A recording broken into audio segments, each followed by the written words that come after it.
ನಾನು ಇವತ್ತು Alexander pop ಕವಿ ಬರೆದಿರ್ತಕ್ಕಂತಹ ಈ ಪೋಯಮ್ ಅನ್ನ ನಾನು ಆ, ಆ, ತಮಗೆ ಹೇಳಲಿಕ್ಕೆ ಪ್ರಯತ್ನ ಪಡ್ತೇನೆ. ಅಲೆಕ್ಸಾಂಡರ್ ಪೋಪ್ ನ ಬಯೋಗ್ರಾಫಿಕಲ್ ಡೀಟೇಲ್ಸ್ ಸ್ವಲ್ಪ ನಾನು ಹೇಳ್ತೇನೆ. ಅದಾದ ನಂತರ ನಾನು I would like to talk about the poem if possible. ಅದಾದ ನಂತರ ಆ ಪೋಯಮಿನ ಥಿಮ್ಯಾಟಿಕ್ ಕನ್ಸರ್ನ್ಸ್ ಏನಿದೆ ಅಂತ ನಾವು ನೋಡೋಣ. ಅಲೆಕ್ಸಾಂಡರ್ ಪೋಪ್ ಯಾವ ಕಾಲದವನು, ಯಾವಾಗ ಹುಟ್ಟಿದ ಅಂತಕ್ಕಂಥದ್ದು ನಮಗೆಲ್ಲ ಗೊತ್ತಿದೆ. ಇಲ್ಲಿ ಸಾಕಷ್ಟು ಜನ ಇಂಗ್ಲಿಷ್ ಟೀಚರ್ಸ್ ಇರೋದ್ರಿಂದ ನಾನೇನು ಅದ್ರ ಬಗ್ಗೆ ಹೆಚ್ಚು ಹೇಳಬೇಕಾಗಿಲ್ಲ. ಅಲೆಕ್ಸಾಂಡರ್ ಪೋಪ್ ಇಂಗ್ಲೆಂಡ್ ನಲ್ಲಿ ಲಂಬಾರ್ಡ್ ಸ್ಟ್ರೀಟ್ ನಲ್ಲಿ ಮೇ 21, 1688 ಅವನು ಹುಟ್ಟುತ್ತಾನೆ. So this is time when he was born. ಅವನು ಒಬ್ಬ ರೋಮನ್ ಕ್ಯಾಥಲಿಕ್ ಆಗಿದ್ದ. ಸೊ ಅಲ್ಲಿ ಈ ಈ ರೋಮನ್ ಕ್ಯಾಥಲಿಕ್ ಮತ್ತು ಪ್ರೊಟೆಸ್ಟೆಂಟರ್ ನಡುವೆ ಬಹಳ ದೊಡ್ಡ ಒಂದು ಫೈಟು, ಜಗಳ ನಡೀತಾ ಇತ್ತು. ಆದ್ರಿಂದ ರೋಮನ್ ಕ್ಯಾಥಲಿಕ್ ಜನರಿಗೆ ಅಷ್ಟೊಂದು ಪ್ರಾಮುಖ್ಯತೆ ಇದ್ದಿಲ್ಲ ಮತ್ತು ದೇವರ್ prohibited from doing certain things during that time. ಉದಾಹರಣೆಗೆ ಅವರಿಗೆ ಎಜುಕೇಶನ್ಗೆ ಯೂನಿವರ್ಸಿಟಿಗೆ ಹೋಗ್ಬೇಕು ಅಂತಕ್ಕಂತಹ ಒಂದು ಅವಕಾಶಗಳು ಇರಲಿಲ್ಲ. ಸೊ ಇಂಥದ್ದೆಲ್ಲ ಅಲ್ಲಿತ್ತು. ಅವಾಗ ಇವನಿಗೆ ಈ ಅಲೆಕ್ಸಾಂಡರ್ ಪೋಪ್ ಅವನಿಗೆ ಯೂನಿವರ್ಸಿಟಿ ಎಜುಕೇಶನ್ ಪಡ್ಕೊಳ್ಳೋಕೆ ಆಗ್ಲಿಲ್ಲ ಅವನಿಗೆ, because of his religion. That is one of the reasons why he was not able to go to the university. The other thing is, ಅವನು ತುಂಬಾ ಚಿಕ್ಕವನಿರುವಾಗಲೇ ಅವನಿಗೆ ಟ್ಯೂಬರ್ಕ್ಯುಲೋಸಿಸ್ ಆಫ್ ಸ್ಪೈನ್ ಅಂತ ನಾವು ಕರಿತೀವಿ. ಅವನಿಗೆ ಸ್ಪೈನ್ ಟ್ಯೂಬರ್ಕ್ಯುಲೋಸಿಸ್ ಆದ್ರಿಂದ ಅವನು ತನ್ನ ಜೀವನದುದ್ದಕ್ಕೂ ಆ ರೋಗದಲ್ಲಿ ಬಳಲ್ತಾನೆ ಮತ್ತು ಸಾಕಷ್ಟು ನೋವನ್ನು ಅನುಭವಿಸ್ತಾನೆ. ಅವನು ತನ್ನ ಜೀವನದ ಬಗ್ಗೆ ಹೇಳುವಾಗ ಒಂದು ಮಾತು ಹೇಳ್ತಾನೆ. ಅವನ ಲೈಫ್ ಏನು ಅಂತಾರೆ, ಒನ್ ಲಾಂಗ್ ಡಿಸೀಸ್ ಅಂತ ಹೇಳ್ತಾನೆ. ಅವನ ಜೀವನ ಅನ್ನೋದೇ ಒಂದು ಬಹಳ ದೊಡ್ಡದಾಗಿರ್ತಕ್ಕಂಥ ಎಂದೆಂದೂ ಮುಗಿಯದ ಕಥೆ ಇದೆಯಲ್ಲ ಅನಂತಮೂರ್ತಿ ಆ ತರ. ಸೊ ಎಂದೆಂದೂ ಮುಗಿಯದ ಒಂದು ನೋವಿನ ರೋಗ ಅದು ಅಂತಕ್ಕಂಥ ಮಾತನ್ನ ಅವನು ಹೇಳ್ತಾನೆ. He was completely frustrated because of this disease that he has suffered ಅಂತ ಮಾತುಗಳನ್ನ ನಾವು ಇದೊಂದು ಬಹಳ ಮುಖ್ಯವಾಗಿರ್ತಕ್ಕಂಥ ಸಂಗತಿ. ಅವನು ಯಾಕೆ ಯೂನಿವರ್ಸಿಟಿಗೆ ಹೋಗ್ಲಿಲ್ಲ ಅಂತಕ್ಕಂಥದ್ದು. ಈ ಎರಡು ಕಾರಣಗಳಿಗಾಗಿ ಅವನು ಯೂನಿವರ್ಸಿಟಿಗೆ ಹೋಗ್ಲಿಲ್ಲ. ಬಟ್ ಅವನು ಮನೆಯಲ್ಲೇನೆ ಒಬ್ಬ ಟ್ಯೂಟರ್ನ ಇಟ್ಕೊಂಡು ಅಧ್ಯಯನ ಮಾಡಿದ, ಸಾಕಷ್ಟು ಓದ್ಕೊಂಡ, ಸಾಕಷ್ಟು ಪುಸ್ತಕಗಳನ್ನ ಓದಿದ, ಲ್ಯಾಟಿನ್ ಕಲಿತ, ಗ್ರೀಕ್ ಕಲಿತ, ಬೇರೆ ಬೇರೆ ಭಾಷೆಗಳನ್ನ ಕಲಿತ, ಮತ್ತು ಹೋಮರ್ ಮತ್ತು ಇಲಿಯಡ್ ಅವರ ಎಪಿಕ್ ಗಳನ್ನ ಅವನು ಟ್ರಾನ್ಸ್ಲೇಟ್ ಮಾಡಿದ. ಇದೆಲ್ಲ ಕೆಲಸವನ್ನು ಅವನು ಮಾಡ್ತಾನೆ. ಸೊ ಇದಿಷ್ಟು ಅವನ ಬಗ್ಗೆ ನಾನು ಸಾಕು ಅಂತ ಅನ್ಕೊಂಡಿದ್ದೇನೆ. ಅವನು ಎಟ್ ದ ಸೇಮ್ ಟೈಮ್ ಅವನು ಮಹಾ ಜಗಳಗಂಟ ಕೂಡ ಆಗಿದ್ದ ಅಂತಕ್ಕಂಥದ್ದನ್ನ ನಾವು ಈ ಸಂದರ್ಭದಲ್ಲಿ ನೆನಿಬೇಕು. ಯಾಕೆಂತಂದ್ರೆ ಅವನ ಜೊತೆಗೆ ಇರ್ತಕ್ಕಂತಹ ಬೇರೆ ಬೇರೆ ರೈಟರ್ಸ್ ಇದ್ದಾರೆ. ಎಡಿಸನ್ ಇದ್ದಾನೆ, ಕಾಂಗ್ರೀವ್ ಇದ್ದಾರೆ, ಸ್ಟೀಲ್, ಅವರೆಲ್ಲ ಇದ್ದಾರೆ. ಎಸ್ಪೆಷಲಿ ಎಡಿಸನ್ ಅಂತಕ್ಕಂತಹ ಈ ಒಬ್ಬ ರೈಟರ್ನ ಬಗ್ಗೆ ಅವನನ್ನ ರಿಡಿಕ್ಯೂಲ್ ಮಾಡತಕ್ಕಂಥ ಅಟಿಕಸ್ ಅಂತಕ್ಕಂಥ ಒಂದು ಕ್ಯಾರೆಕ್ಟರ್ ಅವನ ಮೇಲೆ ಕ್ರಿಯೇಟ್ ಮಾಡಿ ಬರೀತಾನೆ ಅಂತಕ್ಕಂಥದ್ದು. ಸೊ ಇದಿಷ್ಟು. ಆಮೇಲೆ ಅಲೆಕ್ಸಾಂಡರ್ ಪೋಪ್ ಬಗ್ಗೆ, ಅವನ ಬಗ್ಗೆ ಹೆಚ್ಚಿಗೆ ಯಾರಾದ್ರೂ ತಿಳ್ಕೊಳ್ಬೇಕು ಅಂತಂದ್ರೆ ನಾನು ತಿಳ್ಕೊಂಡ ಮಿತಿಯಲ್ಲಿ ಒಂದು ಬಯೋಪಿಕ್ ಅನ್ನ ನಾನು ನೋಡಿದ್ದೇನೆ. Alexander Pope rediscovery of forgotten genius ಅಂತಕ್ಕಂಥದ್ದು. ಅದು ಗೂಗಲ್ ಅಲ್ಲಿ ಅವೈಲೇಬಲ್ ಇದೆ. ಯಾರು ಬೇಕಾದ್ರೂ ಅದನ್ನ ಡೌನ್ಲೋಡ್ ಮಾಡ್ಕೊಂಡು ನೋಡ್ಬೋದು. ಅದು ತುಂಬಾ ಚೆನ್ನಾಗಿ ಪಿಕ್ಚರೈಸ್ ಮಾಡಿದ್ದಾರೆ. ಅವನ ಕೃತಿಗಳ ಬಗ್ಗೆ ಕೆಲವೊಂದು ಮಧ್ಯದಲ್ಲಿ ಪಾತ್ರಗಳು ಬಂದು ಕೃತಿಗಳನ್ನ ಉಲ್ಲೇಖ ಮಾಡೋದಾಗ್ಲಿ ಅಥವಾ ಆಕ್ಟಿಂಗ್ ಮಾಡೋದಾಗ್ಲಿ, ಮತ್ತೆ ಅಲೆಕ್ಸಾಂಡರ್ ಪೋಪನ್ನ ಪಾತ್ರವನ್ನೇ ಒಬ್ಬ ಮಾಡಿದ್ದಾನೆ. ಅದು ಅವನೇ ಅಂತದ್ದೇ ಒಂದು ಶಾರ್ಟ್ ಆಗಿರ್ತಕ್ಕ. ಬಿಕಾಸ್ ಅಲೆಕ್ಸಾಂಡರ್ ಪೋಪನ್ಗೆ ಆ ರೋಗ ಬಂದಿದ್ರಿಂದ ಅವನು ಫಿಸಿಕಲ್ ಡಿಫಾರ್ಮಿಟಿಯಿಂದ ಸಫರ್ ಆಗ್ತಾನೆ. ಅವನು ಬೆಳೆಯುವುದಿಲ್ಲ ಚೆನ್ನಾಗಿ. ಆಕ್ಚುಲಿ ಅವನ ಹೈಟ್ ಅವರು ಹೇಳ್ತಾ ಇದ್ದಾರೆ 4 ಫೂಟ್ 6 ಇಂಚ್ ಮಾತ್ರ ಇದ್ದ ಅವನು ಅಂತ. ಸೊ ಇದೊಂದು ಕಾರಣ. ಆಮೇಲೆ ಅದ್ರ ಜೊತೆಗೆ ಅವನು ಈ ಹೆಲ್ತ್ ಇಶ್ಯೂಸ್ ಇದ್ದುದರಿಂದ ಸಾಕಷ್ಟು ಫ್ರಸ್ಟ್ರೇಟ್ ಆಗಿದ್ದಾನೆ ಅವನು ಅಂತಕ್ಕಂಥ ಮಾತನ್ನ ನಾನು ಈ ಸಂದರ್ಭದಲ್ಲಿ ಹೇಳೋಕೆ ಬಯಸ್ತೇನೆ. ಸೊ ಇದಿಷ್ಟು ಅಲೆಕ್ಸಾಂಡರ್ ಪೋಪ್ ಬಗ್ಗೆ ನಾನು ಹೇಳ್ತಾ ಇನ್ನೊಂದು ಮಾತು ಹೇಳಬೇಕು. ಅವನು ಹೀಗೆ ನಾನು ಹೇಳ್ದಲ್ಲ, ಅಡಿಸನ್ ಬಗ್ಗೆ ಅಟಿಕಸ್ ಅಂತ ಬರೆದ ಹಾಗೆ ಅವನು ಎಕ್ಸಾಕ್ಟ್ಲಿ ನನಗೆ ಅದು ಈಗ ಹೆಸರು ನೆನಪಾಗ್ತಾ ಇಲ್ಲ. He was in love with some women and he proposed it. Actually propose ಮಾಡಿದಾಗ ಅವಳು ಯು ಆರ್ ರಿಡಿಕ್ಯುಲಸ್ ಅಂತ ರಿಜೆಕ್ಟ್ ಮಾಡಿದ್ಲಂತೆ. ಅದಕ್ಕೆ ಅವಳ ಮೇಲೆ ಅವನು ಒಂದು ಸೆಟೈರೇ ಬರೆದ್ಬಿಟ್ಟ. ಅವನು ಹೀಗೆ ಮಾಡ್ತಾ ಇದ್ದ ಅಂತ ಒಂದು ಮಾತು. ಈ ಸಂದರ್ಭದಲ್ಲಿ ನನಗೆ ಆಮ್, ಆಮ್, ಚಿನುವಾ ಅಚಿವೆ ಬರೆದಿರ್ತಕ್ಕಂತಹ ಕಾದಂಬರಿ ಥಿಂಗ್ಸ್ ಫಾಲ್ ಅಪಾರ್ಟ್ ಅಂತ ಒಂದು ಕಾದಂಬರಿ ಇದೆ. ಆ ಕಾದಂಬರಿಯಲ್ಲಿ ಆ ಅಚಿವೆ ಒಂದು ಆಫ್ರಿಕನ್ ಮೈಥಾಲಜಿ ಬಗ್ಗೆ ಮಾತಾಡ್ತಾನೆ. ಆಫ್ರಿಕನ್ ಮೈಥಾಲಜಿಯಲ್ಲಿ ಒಂದು ಕಥೆ ಬರ್ತದೆ. ಅದೇನಂದ್ರೆ ಅದು ಸೊಳ್ಳೆ ಬಗ್ಗೆ, ಮಸ್ಕಿಟೋಸ್ ಬಗ್ಗೆ ಒಂದು ಕಥೆ ಬರ್ತದೆ. ಆ ಅಲ್ಲಿ ಏನಾಗ್ತದೆ ಅಂದ್ರೆ ಈ ಸೊಳ್ಳೆ ಬಂದು, ಈಗ ನಾವೆಲ್ಲ ನೋಡಿ ಸೊಳ್ಳೆ ಕಿವಿ ಹತ್ರ ಬಂದು ಗುಯ್ ಅಂತ ಇರ್ತದೆ, ಕಿವಿ ಹತ್ರ ಗುಯ್ ಅಂತ ಇರ್ತದೆ. ಅದು ಯಾಕೆ ಗುಯ್ ಅಂತ ಅಂತಿದೆ ಅಂತಕ್ಕಂಥದ್ದಕ್ಕೆ ಒಂದು ಲಾಜಿಕಲ್ ಆನ್ಸರ್ ಅನ್ನ ಅವನು ಆ ಥಿಂಗ್ಸ್ ಫಾಲ್ ಅಪಾರ್ಟ್ ಅಲ್ಲಿ ಆ ಮೈಥಾಲಜಿಯನ್ನ ರೆಫರ್ ಮಾಡಿ ಹೇಳ್ತಾನೆ.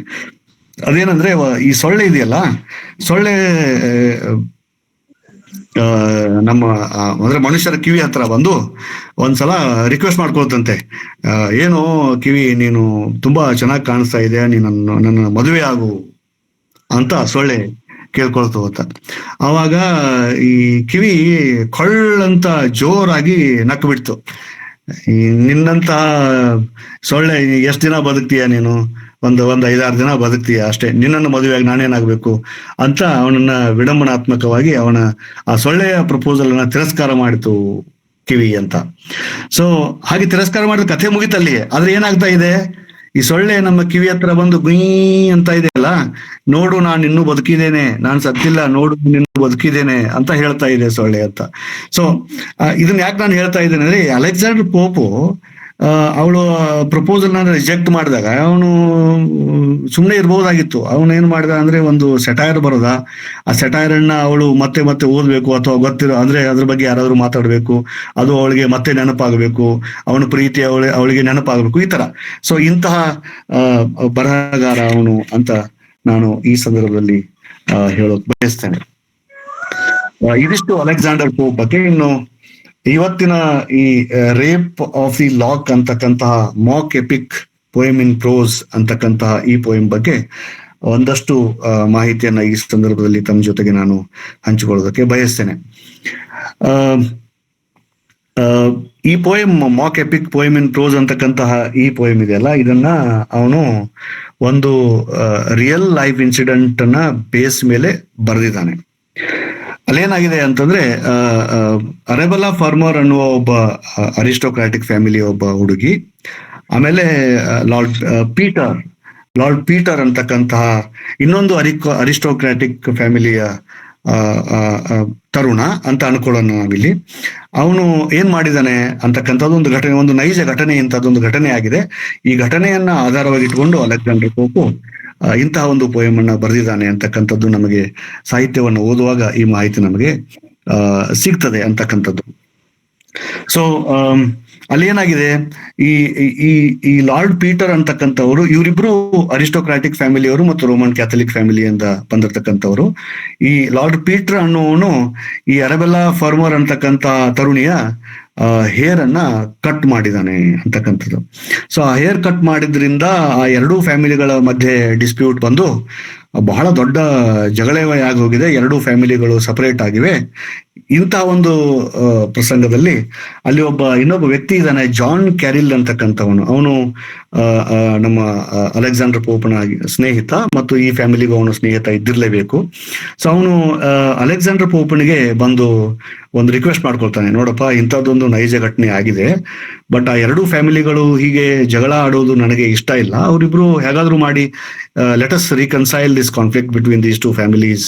ಸೊ ಅಂಥದ್ದೇನಾದ್ರೂ ಮಾಡೋಕ್ ಸಾಧ್ಯ ಇದೆಯಾ, ಒಂದು ಕವಿತೆಯನ್ನು ನೀನು ಬರೆಯೋಕ್ ಸಾಧ್ಯ ಇದೆಯಾ ಅಂತ ಕೇಳ್ಕೊಂಡಾಗ ಅಲೆಕ್ಸಾಂಡರ್ ಪೋಪು ಇಂತಹ ಒಂದು ರೇಪ್ ಆಫ್ ದಿ ಲಾಕ್ ಅಂತಕ್ಕಂತಹ ಒಂದು ಪೋಯಮ್ ಅನ್ನ ಬರೀತಾನೆ. ಇಲ್ಲೆಲ್ಲ ಇಂಗ್ಲಿಷ್ ಟೀಚರ್ಸೇ ಮ್ಯಾಕ್ಸಿಮಮ್ ಜನ ಇದ್ರಿಂದ ರೇಪ್ ಅಂದ್ರೆ ಏನು, ಲಾಕ್ ಅಂದ್ರೆ ಏನು ನಾನು ಹೇಳ್ಬೇಕಾಗಿಲ್ಲ. ಆದ್ರೂ ಸಹ ಔಪಚಾರಿಕವಾಗಿ ಅದರ ಅರ್ಥ ಏನು ಅಂತಕ್ಕಂಥದ್ದನ್ನ ನಾನು ಈ ಸಂದರ್ಭದಲ್ಲಿ ಹೇಳ್ತೇನೆ. ರೇಪ್ ಅಂತಕ್ಕಂತಹ ಪದಕ್ಕೆ ನಾವು ಇವತ್ತು ಯಾವ ಅರ್ಥ ಕೊಟ್ಟಿದ್ದೇವೆ, ಅಥವಾ ಅಲೆಕ್ಸಾಂಡರ್ ಪೋಪ್ ಬದುಕಿರ್ತಕ್ಕಂತಹ ಟೈಮ್ನಲ್ಲಿಯೂ ಸಹ ಈ ಶಬ್ದಕ್ಕೆ ಯಾವ ಅರ್ಥ ಇತ್ತು ಅಂತಕ್ಕಂಥದ್ದು same. There was no difference between the meaning of this word. ಅವಾಗೂ ಮತ್ತು ಇವಾಗಲೂ ಸೇಮ್ ಇತ್ತು. ಆದ್ರೆ ಈ ಶಬ್ದಕ್ಕೆ ಇನ್ನೂ ಹಿಂದೆ ಹೋದಾಗ ಬೇರೆದೇ ಅರ್ಥ ಇತ್ತು. ಅದೇನಂತಂದ್ರೆ ಸ್ನ್ಯಾಚ್ ಮಾಡುವುದು, ಸ್ಟೀಲ್ ಮಾಡುವುದು, ಗ್ರ್ಯಾಬ್ ಮಾಡುವುದು, ಅಂದ್ರೆ ಕನ್ನಡದಲ್ಲಿ ಕಳ್ಳತನ ಮಾಡುವುದು, ಚಾಪ್ ಆಫ್ ಮಾಡುವುದು ಅಂತ ಅರ್ಥ ಇತ್ತು. ಸೊ ರೇಪ್ ಅಂತಂದ್ರೆ ನಾವು ಯಾವ್ದನ್ನ ಇವತ್ತು ತಿಳ್ಕೊತ ಅದು ರೇಪ್ ಅಲ್ಲ, ಇದು ಕಟಿಂಗ್ ಆಫ್ ಅಂತ. ಸೊ ಲಾಕ್ ಅಂತಂದ್ರೆ ಹೇರ್ ಅಂತ, ಕೂದಲು ಅಂತ. ಅಂದ್ರೆ ಅವಳು ಎರಡು ತುಂಬಾ ನೀಟಾಗಿ ಬಾಚಿಕೊಂಡಿದ್ದಾಳೆ. ಒಂದು ಅಂದ್ರೆ ಹೆಣಲ್ ಅಂತ ನಾವು ಯಾವ್ದು ಕನ್ನಡದಲ್ಲಿ ಕರಿತೀವಿ, ಒಂದನ್ನ ಅವನು ಪ್ರಾಬಬ್ಲಿ ಕಟ್ ಮಾಡ್ತಾನೆ. ಅಂತದ್ದು ಒಂದು ಇನ್ಸಿಡೆಂಟು, ನೈಜ ಘಟನೆ ನಡೆದಿದೆ. ಆ ನೈಜ ಘಟನೆಯನ್ನ ಆಧಾರವಾಗಿ ಇಟ್ಟುಕೊಂಡು ಅಲೆಕ್ಸಾಂಡರ್ ಪೋಪ್ ಇಂತಹ ಒಂದು ಪೋಯಮ್ ಅನ್ನ ಬರೀತಾನೆ ಅಂತಕ್ಕಂಥದ್ದು. ಸೊ ಇದು ಮಾಕ್ ಎಪಿಕ್ ಅಂತ ನಾವು ಕರಿತೀವಿ. ಎಪಿಕ್ ಅಂದ್ರೆ ನಾನು ಬಿಗಿನಿಂಗ್ ನಲ್ಲಿನೇ ಮಾತಾಡಿದೆ, ಮಹಾಭಾರತ, ರಾಮಾಯಣ, ಇಲಿಯಡ್ ಅವೆಲ್ಲ ಇದೆಯಲ್ಲ, ವರ್ಜಿಲ್ ನಮಗೆ ಅವೆಲ್ಲ ಎಪಿಕ್ಗಳು ಅಂತ. ಎಪಿಕ್ ಅಂದ್ರೆ ಮಹಾಕಾವ್ಯ ಅಂತ. ಮಹಾಕಾವ್ಯದಲ್ಲಿ ಮಹಾಕಾವ್ಯದ ವಿಷಯ ಮತ್ತು ಮಹಾಕಾವ್ಯವನ್ನ ಪ್ರಸ್ತುತಪಡಿಸಬೇಕಾಗಿರ್ತಕ್ಕಂತಹ ಸ್ಟೈಲ್ ಅಂತ ನಾವು ಕರಿತೀವಿ. ಎರಡೂ ಗ್ರ್ಯಾಂಡ್ ಆಗಿರ್ತದೆ ಅಂತ. ಸೊ ಗ್ರ್ಯಾಂಡ್ ಸ್ಟೈಲ್ ಅಲ್ಲಿ ಬರೆದಿರ್ತಾರೆ ಮಹಾಕಾವ್ಯವನ್ನ, ಮತ್ತು ಅಲ್ಲಿರ್ತಕ್ಕಂತಹ ವಿಷಯವೂ ಸಹ ಅಷ್ಟೇ ಗ್ರ್ಯಾಂಡ್ ಆಗಿರ್ತಕ್ಕಂತಹ ಹಿರೋಯಿಸಮ್ ಅನ್ನು ಹೊಂದಿರತಕ್ಕಂತಹ ದೇವತೆಗಳ ಬಗ್ಗೆ ಇರತಕ್ಕಂತಹ ಒಂದು ವಿಷಯ ಇರ್ತದೆ ಅಂತಕ್ಕಂಥದ್ದು. ಸೊ ಇಲ್ಲಿ ಮಾಕ್ ಎಪಿಕ್ ಪೋಯಮ್ ಇನ್ ಪ್ರೋಸ್ ಅಂದ್ರೆ ಏನು ಅಂತಂದ್ರೆ, ಅಲೆಕ್ಸಾಂಡರ್ನ ಪೋಪನ ಈ ಕವಿತೆಯಲ್ಲಿ ಏನಾಗಿದೆ ಅಂದ್ರೆ, ಸಬ್ಜೆಕ್ಟ್ ಏನಿದೆ ಅದು ಬಹಳ ಟ್ರಿವಿಯಲ್ ಆಗಿರ್ತಕ್ಕಂಥ, ಸಿಲಿ ಆಗಿರ್ತಕ್ಕಂಥ ಸಬ್ಜೆಕ್ಟ್ ಇದೆ. ಆದ್ರೆ ಅದನ್ನ ಬಹಳ ಗ್ರ್ಯಾಂಡ್ ಸ್ಟೈಲ್ ಅಲ್ಲಿ ಅವನು ಅದನ್ನ ಬರೆದಿದ್ದಾನೆ. ಇನ್ನ ಎಪಿಕಲ್ ಪ್ರಪೋರ್ಷನ್ ಅಂತ ನಾವು ಹೇಳ್ತೀವಿ. ಎಪಿಕ್ ತರ ಈ ಒಂದು ಬಹಳ ಸಿಲ್ಲಿ ಆಗಿರ್ತಕ್ಕಂಥ ಒಂದು ವಿಷಯವನ್ನ ಈ ಒಂದು ಕವಿತೆಯಲ್ಲಿ ಅವನು ಪ್ರೆಸೆಂಟ್ ಮಾಡಿದ್ದಾನೆ ಅಂತಕ್ಕಂಥದ್ದು. ಸೊ ಇದು ಇಷ್ಟು ಬ್ಯಾಕ್ ಗ್ರೌಂಡು. ಈ ಕವಿತೆಯನ್ನ ಅವನು 3 ಸಲ ಬೇರೆ ಬೇರೆ ಟೈಮ್ ಲೈನ್ ಅಲ್ಲಿ ಪಬ್ಲಿಷ್ ಮಾಡ್ತಾನೆ. 1712ರಲ್ಲಿ 2 ಕ್ಯಾಂಟೋಗಳಲ್ಲಿ. ಹಲೋ ಹಲೋ ಯಾರೋ ಏನೋ ಮಾತಾಡ್ತಾ ಇದ್ದೀರಲ್ಲ ಮಧ್ಯದಲ್ಲಿ? ಇಲ್ಲ ಮಾತಾಡಿಲ್ಲ ನಾಗೇಶ್, ಈಕೋ ಆತ್, ಕಂಟಿನ್ಯೂ ಮಾಡ್ರಿ. Okay okay okay, thank you Manjunath. 1712ರಲ್ಲಿ ಮೊದಲಿಗೆ ಅವನು ಪಬ್ಲಿಷ್ ಮಾಡ್ತಾನೆ 2 ಕ್ಯಾಂಟೋ. ಈ ಕವಿತೆ 5 ಕ್ಯಾಂಟೋಗಳಲ್ಲಿ ಇದೆ. ಕ್ಯಾಂಟೋ ಅಂತಂದ್ರೆ ಅದಕ್ಕೆ ಸಾಂಗ್ ಅಂತ ಅರ್ಥ ಇದೆ, ಮತ್ತು ಸೆಕ್ಷನ್ ಅಂತ ನಾವು ತಿಳ್ಕೊಳ್ಬಹುದು. 5 ಸೆಕ್ಷನ್ ನಲ್ಲಿ ಈ ಕವಿತೆ ಇರ್ತಕ್ಕಂಥದ್ದು. ಸೊ ಮೊದಲು ಅವನು 1712ರಲ್ಲಿ 2 ಕ್ಯಾಂಟೋಗಳನ್ನ ಬರೆದು ಪಬ್ಲಿಷ್ ಮಾಡ್ತಾನೆ. ಅದಾದ ನಂತರ 1714ರಲ್ಲಿ 5 ಕಂಪ್ಲೀಟ್ ಕ್ಯಾಂಟೋಗಳನ್ನ ಬರೆದು ಪಬ್ಲಿಷ್ ಮಾಡ್ತಾನೆ. ಆಮೇಲೆ 1717ರಲ್ಲಿ ಕಂಪ್ಲೀಟ್ 5 ಕ್ಯಾಂಟೋ ಪ್ಲಸ್ ಕ್ಲಾರಿಸಾ ಅಂತಕ್ಕಂಥ ಒಂದು ಪಾತ್ರ ಇಲ್ಲಿ ಬರ್ತದೆ. ಕ್ಲಾರಿಸಾ ಅಂತಕ್ಕಂತಹ ಪಾತ್ರ ಈ ಕವಿತೆಯ ಕೊನೆಗೆ ಒಂದು ಬಹಳ ಅದ್ಭುತವಾದ ಮಾತುಗಳನ್ನ ಅವಳು ಹೇಳ್ತಾಳೆ. ಅದಕ್ಕೇನೆ ಪ್ರಾಬಬ್ಲಿ ಈ ಕಾಲವನ್ನ ನಾವು ಪ್ರೋಸ್ ಅಂಡ್ ರೀಸನ್ ಅಂತ ಕರಿಬಹುದು ಅಂತ ಅನ್ಕೊಂಡಿದ್ದೇನೆ ನಾನು. ಸೊ ಅವಳ ಭಾಷಣವನ್ನ ಇನ್ಕ್ಲೂಡ್ ಮಾಡಿ 1717ರಲ್ಲಿ ಕೊನೆಯದಾಗಿ ಅವನು ಈ ಕವಿತೆಯನ್ನ ಕಂಪ್ಲೀಟ್ ಮಾಡಿ ಬರೆದು ಪಬ್ಲಿಷ್ ಮಾಡ್ತಾನೆ ಅಂತಕ್ಕಂಥದ್ದು. ಸಾಕಷ್ಟು ಡೀಟೇಲ್ಸ್ ಗಳು ನಾನು ಮರಿಬಹುದು, ಆಮೇಲೆ ಸಾಕಷ್ಟು ಜನ ಇಲ್ಲಿ ಸ್ಕಾಲರ್ಸ್ ಇದ್ರಿ, ತಾವೆಲ್ಲ ಆಡ್ ಮಾಡ್ಬೋದು ಆಮೇಲೆ ಅಂತ ನಾನು ಅನ್ಕೊಂಡಿದ್ದೇನೆ. ಈ ಕವಿತೆಯನ್ನ ಪಬ್ಲಿಷ್ ಮಾಡೋದಕ್ಕಿಂತ ಮುಂಚೆ ಅವನು ಅರೆಬೆಲ್ಲಾ ಫರ್ಮರ್ ಅಂತಕ್ಕಂತಹ ನಿಜವಾದ ವ್ಯಕ್ತಿ ಏನಿದ್ದಾರೆ ಅವಳಿಗೆ ಅವನು ಒಂದು ಪತ್ರ ಬರೀತಾನೆ. ಯಾಕೆ ಅಂತಾರೆ, in order to seek her permission so that he can write it and publish it ಅನ್ನೋದಕ್ಕಾಗಿ ಅವನು ಅವ್ರ ಪರ್ಮಿಷನ್ ಅನ್ನ ಪಡೆದುಕೊಳ್ಳೋದಕ್ಕಾಗಿ ಒಂದು ಲೆಟರ್ ಬರೀತಾನೆ. ಇಂಥ ಒಂದು ಕವಿತೆಯನ್ನ ನಾನು ಬರೀತಾ ಇದ್ದೇನೆ, ನಿಮ್ಮ ಪರ್ಮಿಷನ್ ನನಗೆ ಬೇಕು. ಇದ್ರ ಮೂಲಕ ನಾನು ನಮ್ಮ ಸಮಾಜದಲ್ಲಿರ್ತಕ್ಕಂತಹ ಓರೆಕೋರೆಗಳನ್ನ ಎಕ್ಸ್ಪೋಸ್ ಮಾಡಿ ಅವುಗಳನ್ನ ಸರಿಪಡಿಸ್ಬೇಕು ಅಂತ ಅನ್ಕೊಂಡಿದ್ದೇನೆ ಅಂತ ಹೇಳ್ತಾ ಅವರಿಗೆ ಆ ಪತ್ರದಲ್ಲಿ ಬರೀತಾನೆ. ಮತ್ತೆ ಕೊನೆಗೆ ಅವನು ಬಹಳ ಮುಖ್ಯವಾಗಿರ್ತಕ್ಕಂಥ ಒಂದು ಮಾತು ಹೇಳ್ತಾನೆ. ಅದೇನಂದ್ರೆ, ಈ ನಮ್ಮ ಮನುಷ್ಯರೇ ಹ್ಯೂಮನ್ ಬೀಯಿಂಗ್ಸ್ ಆರ್ ಸಮ್ಟೈಮ್ಸ್ ಫಿಕ್ಟಿಸಿಯಸ್ ಅಂತ ಹೇಳ್ತಾನೆ. ಅಂದ್ರೆ ನಾವೇ ಕಥೆಗಳಲ್ಲಿ ಬರ್ತಕ್ಕಂತಹ ಪಾತ್ರಗಳು ಅಂತ ಹೇಳ್ತಾ ಈ ಈ ಈ ಒಂದು ಕವಿತೆಯಲ್ಲಿ ಬರ್ತಕ್ಕಂತಹ ಈ ಕೇಂದ್ರ ಪಾತ್ರ ಇದೆಯಲ್ಲ, ಅವಳು ನಿಮ್ಮನ್ನ ರಿಸೆಂಬಲ್ ಎದರಲ್ಲಿ ಮಾಡ್ತಾಳೆ ಅಂದ್ರೆ ಓನ್ಲಿ ಇನ್ ಬ್ಯೂಟಿ ಅಂತ ಹೇಳ್ತಾನೆ. ನಿಮ್ಮ ಸೌಂದರ್ಯವನ್ನು ಮಾತ್ರ ರೆಪ್ರೆಸೆಂಟ್ ಮಾಡ್ತಾಳೆ, ಮತ್ತೆ ಯಾವುದನ್ನು ರೆಪ್ರೆಸೆಂಟ್ ಮಾಡಲ್ಲ ಅವಳು ಅಂತ ಹೇಳ್ತಾನೆ. ಸೊ ಇದಿಷ್ಟು ಪರ್ಮಿಷನ್ ಲೆಟರ್ನಲ್ಲಿ ಬರೀತಾನೆ. ಆಮೇಲೆ ಆ, ಈ ಕವಿತೆಯನ್ನ ಅವನು ಬರೀತಾನೆ ಅಂತಕ್ಕಂಥದ್ದು. ಸೊ ಇದಿಷ್ಟು ಬ್ಯಾಕ್ ಗ್ರೌಂಡು. ಇನ್ನು ರೇಪ್ ಆಫ್ ದ ಲಾಕ್ ಅಂತಕ್ಕಂತಹ ನಾವು ಕವಿತೆಗೆ ಬಂದಿದ್ದೇವೆ. ನಾನು ಕೆಲವು ಮಾತುಗಳನ್ನ ಈ ಸಂದರ್ಭದಲ್ಲಿ ಹೇಳ್ತಾ ಕವಿತೆಯ ಥಿಮ್ಯಾಟಿಕ್ ಕನ್ಸರ್ನ್ಸ್ಗಳೇನು ಅನ್ನೋದ್ರ ಬಗ್ಗೆ ಮಾತನಾಡ್ಲಿಕ್ಕೆ ಇಷ್ಟಪಡ್ತೇನೆ. ಕವಿತೆ 5 ಕ್ಯಾಂಟೋಗಳಲ್ಲಿ ಇದೆ. ಕವಿತೆಯ ಪ್ರಾರಂಭದಲ್ಲಿ ನಮಗೆ ಏನಾಗ್ತಾ ಇದೆ ಅಂತಕ್ಕಂಥದ್ದನ್ನ ನಾವು ನೋಡಿದ್ರೆ, ಕವಿತೆಯ ಪ್ರಾರಂಭದಲ್ಲಿ ಅವನು ಹೇಳ್ತಾನೆ, ಇದು ಎಂಥ ಕವಿತೆ, ಇದರಲ್ಲಿ ಎಂತಹ ಸಬ್ಜೆಕ್ಟ್ ಇದೆ, ಮತ್ತೆ ಎಂತಹ ಸಬ್ಜೆಕ್ಟು ಅವನಿಗೆ ಇಂಥ ಒಂದು ಕವಿತೆಯನ್ನು ಬರೆಯೋಕೆ ಸ್ಫೂರ್ತಿಯನ್ನ ಕೊಟ್ಟಿದೆ ಅಂತಕ್ಕಂಥ ಮಾತನ್ನ ಹೇಳ್ತಾ ಸ್ಟಾರ್ಟ್ ಮಾಡ್ತಾನೆ. ಕವಿತೆ ಪ್ರಾರಂಭ ಆದಾಗ ಈ ಕವಿತೆಯ ಸೆಂಟ್ರಲ್ ಕ್ಯಾರೆಕ್ಟರ್ ಇದೆಯಲ್ಲ, ಬೆಲಿಂಡಾ ಅಂತಕ್ಕಂಥವಳು, ಅವಳು ಮಲ್ಕೊಂಡಿದ್ದಾಳೆ. ಅವಳಿಗೆ ಕನಸು ಬಿದ್ದಿದೆ. ಕನಸಿನಲ್ಲಿ ಈ ಸೂಪರ್ ನ್ಯಾಚುರಲ್ ಎಲಿಮೆಂಟ್ ಅಂತಕ್ಕಂಥದ್ದು ಬಹಳ ಮುಖ್ಯವಾಗಿರ್ತಕ್ಕಂಥ ಒಂದು ಅಂಶ ಈ ಒಂದು ಕವಿತೆಯಲ್ಲಿ. One of the supernatural element, ಇಲ್ಲಿ 4 ಜನ ಇದ್ದಾರೆ ಅಲ್ಲಿ. ಸಿಲ್ಫ್ಸ್ ಅಂತ ಇದ್ದಾರೆ, ನಿಮ್ಸ್ ಅಂತ ಇದ್ದಾರೆ, ನೋಮ್ಸ್ ಅಂತ ಇದ್ದಾರೆ, ಸಲಾಮಂಡರ್ಸ್ ಅಂತ ಒಂದು 4 ಜನ ಇದ್ದಾರೆ. ಎಕ್ಸಾಕ್ಟ್ ಆಗಿ ಯಾರು ಅಂತ ನಾನು ಈ ಬರೆದಿರ್ತಕ್ಕಂಥದ್ದನ್ನ ನೋಡಿ ಹೇಳೋಕೆ ಇಷ್ಟಪಡ್ತಾ ಇಲ್ಲ. ಆದ್ರಿಂದ ಕೆಲವೊಂದು ಡೀಟೇಲ್ಸ್ ಗಳನ್ನ ಎಕ್ಸಾಕ್ಟ್ ಆಗಿ ಹೇಳೋಕ್ ಆಗ್ತಾ ಇಲ್ಲ. ಬಟ್ ಸೂಪರ್ ನ್ಯಾಚುರಲ್ ಎಲಿಮೆಂಟು ಅವಳು ಮಲ್ಕೊಂಡಿದ್ದಾಳೆ. ಅವಳ ಕನಸಿನಲ್ಲಿ ಬಂದು ಆ ಮಾತುಗಳನ್ನ ಹೇಳ್ತಾ ಇದೆ. ಏನ್ ಹೇಳ್ತಾ ಇದೆ ಅಂತಂತಂದ್ರೆ, ಇವತ್ತು ಯಾವುದೋ ಒಂದು ಬಹಳ ದೊಡ್ಡ ಪ್ರಮಾದ ನಿನ್ನ ಜೀವನದಲ್ಲಿ ಆಗ್ಲಿಕ್ಕಿದೆ, ಬಹಳ ದೊಡ್ಡ ದುರ್ಘಟನೆ ಆಗ್ಲಿಕ್ಕಿದೆ, ಮತ್ತು ನೀನು ಬಹಳ ಕೇರ್ಫುಲ್ ಆಗಿ ಇರಬೇಕು ಅಂತಕ್ಕಂತಹ ಮಾತನ್ನ ಬೆಲಿಂಡಾಳಿಗೆ ಆ ಒಂದು ಸೂಪರ್ ನ್ಯಾಚುರಲ್ ಎಲಿಮೆಂಟು ಹೇಳ್ತದೆ ಅಂತಕ್ಕಂಥದ್ದು. ಸೊ ಅದಾದ ನಂತರ ಅವಳು ಹಾಗೆ ಮಲ್ಕೊಂಡಿದ್ದಾಳೆ. ಕನಸಿನಲ್ಲಿ ಯಾರೋ ಲವರ್ ಬರ್ತಾ ಇದ್ದಾರೆ, ಪ್ರಪೋಸ್ ಮಾಡ್ತಾ, ಇದೆಲ್ಲ ಅವಳು ಕನಸಲ್ಲಿ ನೋಡ್ತಾ ಇದ್ದಾಳೆ. ಇದೆಲ್ಲ ನಡೆದಿದೆ. ಇದೆಲ್ಲ ಆದ ನಂತರ ಏನಾಗ್ತಾ ಇದೆ ಅಂತಂದ್ರೆ, ಅವಳು ಒಂದು ಲ್ಯಾಪ್ ಡಾಗ್ ಅಂತ ನಾವು ನಾಯಿ ಮರಿ ಸಾಕಿದ್ದಾಳೆ. ಅದು ಎದ್ದು ಬಂದು ಇವಳು ಮಲ್ಕೊಂಡಿದ್ದಾಳೆ. ಇವಳನ್ನ ನೆಕ್ತಾ ಇದೆ, ಇವಳು ಮುಖವನ್ನು ನೆಕ್ತಾ ಇದೆ ಪ್ರೊಬಬ್ಲಿ ಅಂತ ಅನ್ಕೊಂಡಿದ್ದೀನಿ ನಾನು. ನೆಕ್ತಾ ಇದೆ, ಅವಳನ್ನ ಎಬ್ಬಿಸ್ತದೆ ಅದು. ಸೊ ಅವಾಗ ಅವಳು ಹೇಳ್ತಾಳೆ. ಅವಾಗ ಎದ್ದಾಗ ಎಷ್ಟು ಗಂಟೆ ಆಗಿತ್ತು ಅಂತ ಹೇಳಿದ್ರೆ, ಆಗ ತಾನೇ ಮಧ್ಯಾಹ್ನ ಆಗಿತ್ತು ಅಂತ. ಅಂದ್ರೆ ಈ ಲವರ್ಸ್ಗಳು ಆ ಕಾಲದಲ್ಲಿ ಈ ಪ್ರೀತಿಯಲ್ಲಿ ಬಿದ್ದವರು ಯಾವಾಗ ಮಲ್ಕೊಳ್ತಾರೆ, ಯಾವಾಗ ಹೇಳ್ತಾರೆ ಅನ್ನೋದಕ್ಕೆ ಒಂದು ಟೈಮ್ ಟೇಬಲೇ ಇಲ್ಲ ಅಂತಕ್ಕಂಥದ್ದನ್ನ ಮಾತನ್ನ ಅವನು ಹೇಳ್ತಾ ಇದ್ದಾನೆ. ಅವಳನ್ನ 12 ಗಂಟೆಗೆ ಅವಳು ಆ ನಾಯಿ ಮರಿ ಎಬ್ಬಿಸ್ತದೆ. ಆಮೇಲೆ ಅದಾದ ನಂತರ ಅವಳು ಎದ್ದ ತಕ್ಷಣ ನೋಡೋದೇ ಅಲ್ಲಿ ಏನಿದೆ ಅಂದ್ರೆ, ಅಲ್ಲಿ ಒಂದು ಲವ್ ಲೆಟರ್ ಇದೆ. ಆ ಲವ್ ಲೆಟರ್ನ ಓದ್ತಾಳೆ. ಓದಿ ತುಂಬಾ ಖುಷಿ ಆಗ್ತದೆ. ಯಾರೋ ಅವಳಿಗೆ ಪ್ರಪೋಸ್ ಮಾಡೋಕೇನೋ ಬಂದಿದ್ದಾರೆ ಅಂತಕ್ಕಂಥದ್ದು ಅವಳ ಮನಸ್ಸಿನಲ್ಲಿ ಬಂದು, ಅವಳು ಈ ಸೂಪರ್ ನ್ಯಾಚುರಲ್ ಎಲಿಮೆಂಟ್ ಹೇಳಿದ ಮಾತುಗಳನ್ನ ಮರೆತು ಬಿಡ್ತಾಳೆ ಅಂತಕ್ಕಂಥದ್ದು.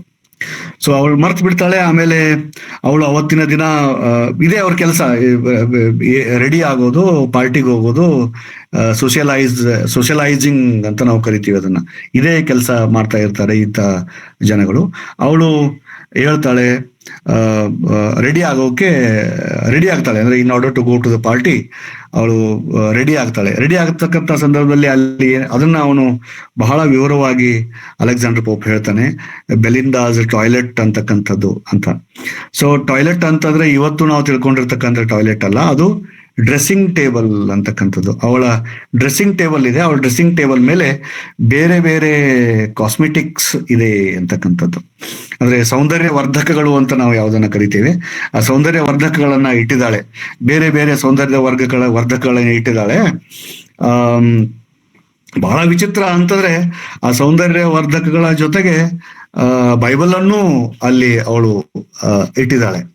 ಅಂದ್ರೆ ನೋಡಿ, ಅಂದ್ರೆ ಇದೊಂಥರ ಶೋ ಆಫ್ ಮಾಡುವುದು, ರಿಲಿಜಿಯಸ್ ಇದೇನೆ ಅಂತಕ್ಕಂಥ ಒಂದು ಇಮೇಜ್ ಅನ್ನ ಕ್ರಿಯೇಟ್ ಮಾಡೋದಕ್ಕಾಗಿ ಪ್ರಭು ಇಂತಹ ಇದ್ದಾಳೆ. ಒಂದು. ಎರಡನೇದು, ಆ ಬೈಬಲ್ಗೂ ಅವಳ ಟೇಬಲ್ ಮೇಲೆ ಇಟ್ಟಿರ್ತಕ್ಕಂತಹ ಆ ಸೌಂದರ್ಯ ವರ್ಧಕಕ್ಕೂ ಏನು ಡಿಫ್ರೆನ್ಸೇ ಇಲ್ಲ. ಅಂದ್ರೆ ದೇ ಡೋಂಟ್ ವ್ಯಾಲ್ಯೂ ಇಟ್ ಅನ್ನೋ ತರ, ಆ ತರದ ಒಂದು ಅರ್ಥವನ್ನು ಸಹ ಈ ಅವಳ ಡ್ರೆಸ್ಸಿಂಗ್ ಟೇಬಲ್ ನಮಗೆ ಕೊಡುತ್ತದೆ. ಸೊ ಅವಳು ರೆಡಿ ಆಗ್ತಾಳೆ. ಆಮೇಲೆ ಅಲ್ಲಿಂದ ಹೋಗ್ತಾಳೆ ಪಾರ್ಟಿಗೆ ಹೋದಾಗ ನಾನು ಸಂಕ್ಷಿಪ್ತವಾಗಿ ಅದನ್ನ ಮುಗಿಸ್ಲಿಕ್ಕೆ ಪ್ರಯತ್ನ ಮಾಡ್ತಾ ಇದ್ದೇನೆ. ಪಾರ್ಟಿಗೆ ಹೋಗ್ತಾಳೆ, ಅಲ್ಲಿ ಸಾಕಷ್ಟು ಜನ ಸೇರಿದ್ದಾರೆ, ಬೇರೆ ಬೇರೆ ಅಲ್ಲಿ ಒಬ್ಬ ಬ್ಯಾರನ್ ಅಂತ ಇದ್ದಾನೆ, ಲಾರ್ಡ್ ಬ್ಯಾರನ್ ಅಂತ ಇದ್ದಾನೆ. ಅವನು ಇವಳನ್ನ ನೋಡ್ತಾನೆ, ಅಲ್ಲಿ ಸಾಕಷ್ಟು ಜನ ಇವಳನ್ನೇ ನೋಡ್ತಾರೆ. ಇವಳು ತುಂಬಾ ಎಲ್ಲರಿಗೂ ಅಟ್ರಾಕ್ಟಿವ್ ಆಗಿ ಕಾಣಿಸ್ತಾ ಇದ್ದಾಳೆ. ಈ ಬ್ಯಾರನ್ ನೋಡ್ತಾನೆ, ಅವಳನ್ನ ನೋಡಿ ತುಂಬಾ ಅಟ್ರಾಕ್ಟ್ ಆಗ್ತಾನೆ. ಇವಳು ಹೇಗಾದ್ರೂ ಮಾಡಿ ಇವಳ ಹೇರ್ ಲಾಕ್ ಅನ್ನ ಕಟ್ ಮಾಡ್ಬೇಕು ಅಂತ ಅವನು ಮನಸ್ಸು ಮಾಡ್ತಾನೆ. ಅವಾಗ ಅವನು ಇಚ್ಛಿಸ್ತಾನೆ ಅಂತ. ಇವನು ಕೆಲಸ ಏನು ಅಂದ್ರೆ ಇಂಥ ಕೆಲಸನೇ ಮಾಡೋದು. ಅವನು ಈ ಹಿಂದೆ ಸಾಕಷ್ಟು ಜನರನ್ನ ಪ್ರೀತಿ ಮಾಡಿದ್ದಾನೆ. ಬೇರೆ ಬೇರೆ ಹೆಣ್ಮಕ್ಳು ಅವನಿಗೆ ಕೊಟ್ಟಿರ್ತಕ್ಕಂಥ ಪತ್ರಗಳಿದೆ, ಅವುಗಳನ್ನೆಲ್ಲ ಒಂಥರ ಟ್ರೋಫಿ ತರ, ಈಗ ನಾವು ವಾಲ್ ಆಫ್ ಫೇಮ್ ಅಂತ ಕರಿತೀವಲ್ಲ, ವೀಕೆಂಡ್ ವಿತ್ ರಮೇಶ್ ನಾವು ನೋಡ್ತೀವಲ್ಲ, ವಾಲ್ ಆಫ್ ಫೇಮ್ ಅಂತ. ಸೊ ಹಂಗೆ ಅವನು ಹೀಗೆ ಬೇರೆ ಬೇರೆ ಪ್ರೇಯಸಿಯರು ಅವನಿಗೆ ಕೊಟ್ಟಿರ್ತಕ್ಕಂಥ ಪತ್ರಗಳನ್ನ ಟ್ರೋಫಿಯಾಗಿ ಮನೆಯಲ್ಲಿ ಇರ್ತಕ್ಕಂತಹ ಒಂದು ಪರಿಪಾಠವನ್ನ ಅವನು ಬೆಳೆಸ್ಕೊಂಡಿದ್ದಾನೆ. ಹಾಗೆ ಅವನು ಇವಳ ಹೇರನ್ನು ಕಟ್ ಮಾಡಿ ಅದನ್ನ ತನ್ನ ಮನೆಯಲ್ಲಿ ಟ್ರೋಫಿಯಾಗಿ ಇಟ್ಕೊಳ್ಬೇಕು ಅಂತಕ್ಕಂಥದ್ದನ್ನ ಅವನು ಬಯಸಿ ಇಂತಹ ಒಂದು ಪ್ರಯತ್ನ ಮಾಡೋಣ ಅಂತ ಅನ್ಕೊಳ್ತಾನೆ. ದೇವರಿಗೆ ಬೇಡ್ಕೊಳ್ತಾನೆ. ಇದೆಲ್ಲ ಅದರ ಎಪಿಕ್ ಸ್ಟೈಲ್ ಅಲ್ಲಿ ಇದೆ. ನನ್ನ ಈ ಒಂದು ಮಹಾ ಕಾರ್ಯದಲ್ಲಿ ನನಗೆ ಸಹಾಯ ಮಾಡುವಂತ ಅವನು ದೇವರಿಗೆ ಬೇಡ್ಕೊಳ್ತಾನೆ. ಆ ಸಂದರ್ಭದಲ್ಲಿ ಕ್ಲೆರಿಸಾ ಅಂತಕ್ಕಂತಹ ಇವಳು ಅವನಿಗೆ ಸಿಸರ್ ಅನ್ನ ಕೊಡ್ತಾಳೆ. ಅವನು 3 ಸಲ ಈ ಬೆಲಿಂದ ಹೇರನ್ನ ಕಟ್ ಮಾಡೋಕೆ ಪ್ರಯತ್ನ ಮಾಡ್ತಾನೆ. ಇದಕ್ಕಿಂತ ಮುಂಚೆ ಅವರೆಲ್ಲ ಕಾರ್ಡ್ ಗೇಮ್ ಆಡ್ತಾರೆ, ಅದಕ್ಕೆ ಒಂಬ್ರೆ ಅಂತ ಕರಿತೀವಿ. ಆ ಕಾರ್ಡ್ ಗೇಮ್ ಆಡುವುದನ್ನೇ ಅವನು ಹೆಂಗೆ ಎಕ್ಸ್ಪ್ಲೇನ್ ಮಾಡಿದಾನೆ ಅಂತಂದ್ರೆ, ದೊಡ್ಡ ಯುದ್ಧವನ್ನೇ ಇವರು ಮಾಡೋಕೆ ರೆಡಿ ಆಗ್ತಾ ಇದ್ದಾರೆ ಏನೋ ಅಂತಕ್ಕಂಥದ್ದನ್ನ ಅವನು ಅಲ್ಲಿ ಕಟ್ಟಿಕೊಡ್ತಾನೆ. ಸೊ ಕಾರ್ಡ್ ಗೇಮ್ ಆಗ್ತದೆ. ಕಾರ್ಡ್ ಗೇಮ್ ಆದ ನಂತರ ಕಾಫಿ ಬರ್ತದೆ. ಕಾಫಿ ಕುಡಿತಾ ಇರಬೇಕಾದ ಸಂದರ್ಭದಲ್ಲಿ ಅವಳ ಆ ಹೇರನ್ನ ಕಟ್ ಮಾಡಬೇಕು ಅಂತ ಅವನು ಪ್ರಯತ್ನ ಮಾಡ್ತಾನೆ. ಆದ್ರೆ ಈ ಸೂಪರ್ ನ್ಯಾಚುರಲ್ ಎಲಿಮೆಂಟ್ಸ್ಗಳು ಅವಳನ್ನ ಗಾರ್ಡ್ ಮಾಡ್ತಾ ಇದ್ರು ಸಹ ಅವಳ ಹತ್ತಿರ ಇರತಕ್ಕಂತ ಒಂದು ಸೂಪರ್ ನ್ಯಾಚುರಲ್ ಎಲಿಮೆಂಟು ಅದಕ್ಕೆ ಥಟ್ಟನೆ ಇವಳ ಮನಸ್ಸಿನಲ್ಲಿ ಏನಾಗ್ತಾ ಇದೆ ಅಂತ ಗೊತ್ತಾಗ್ತಾ ಇದೆ.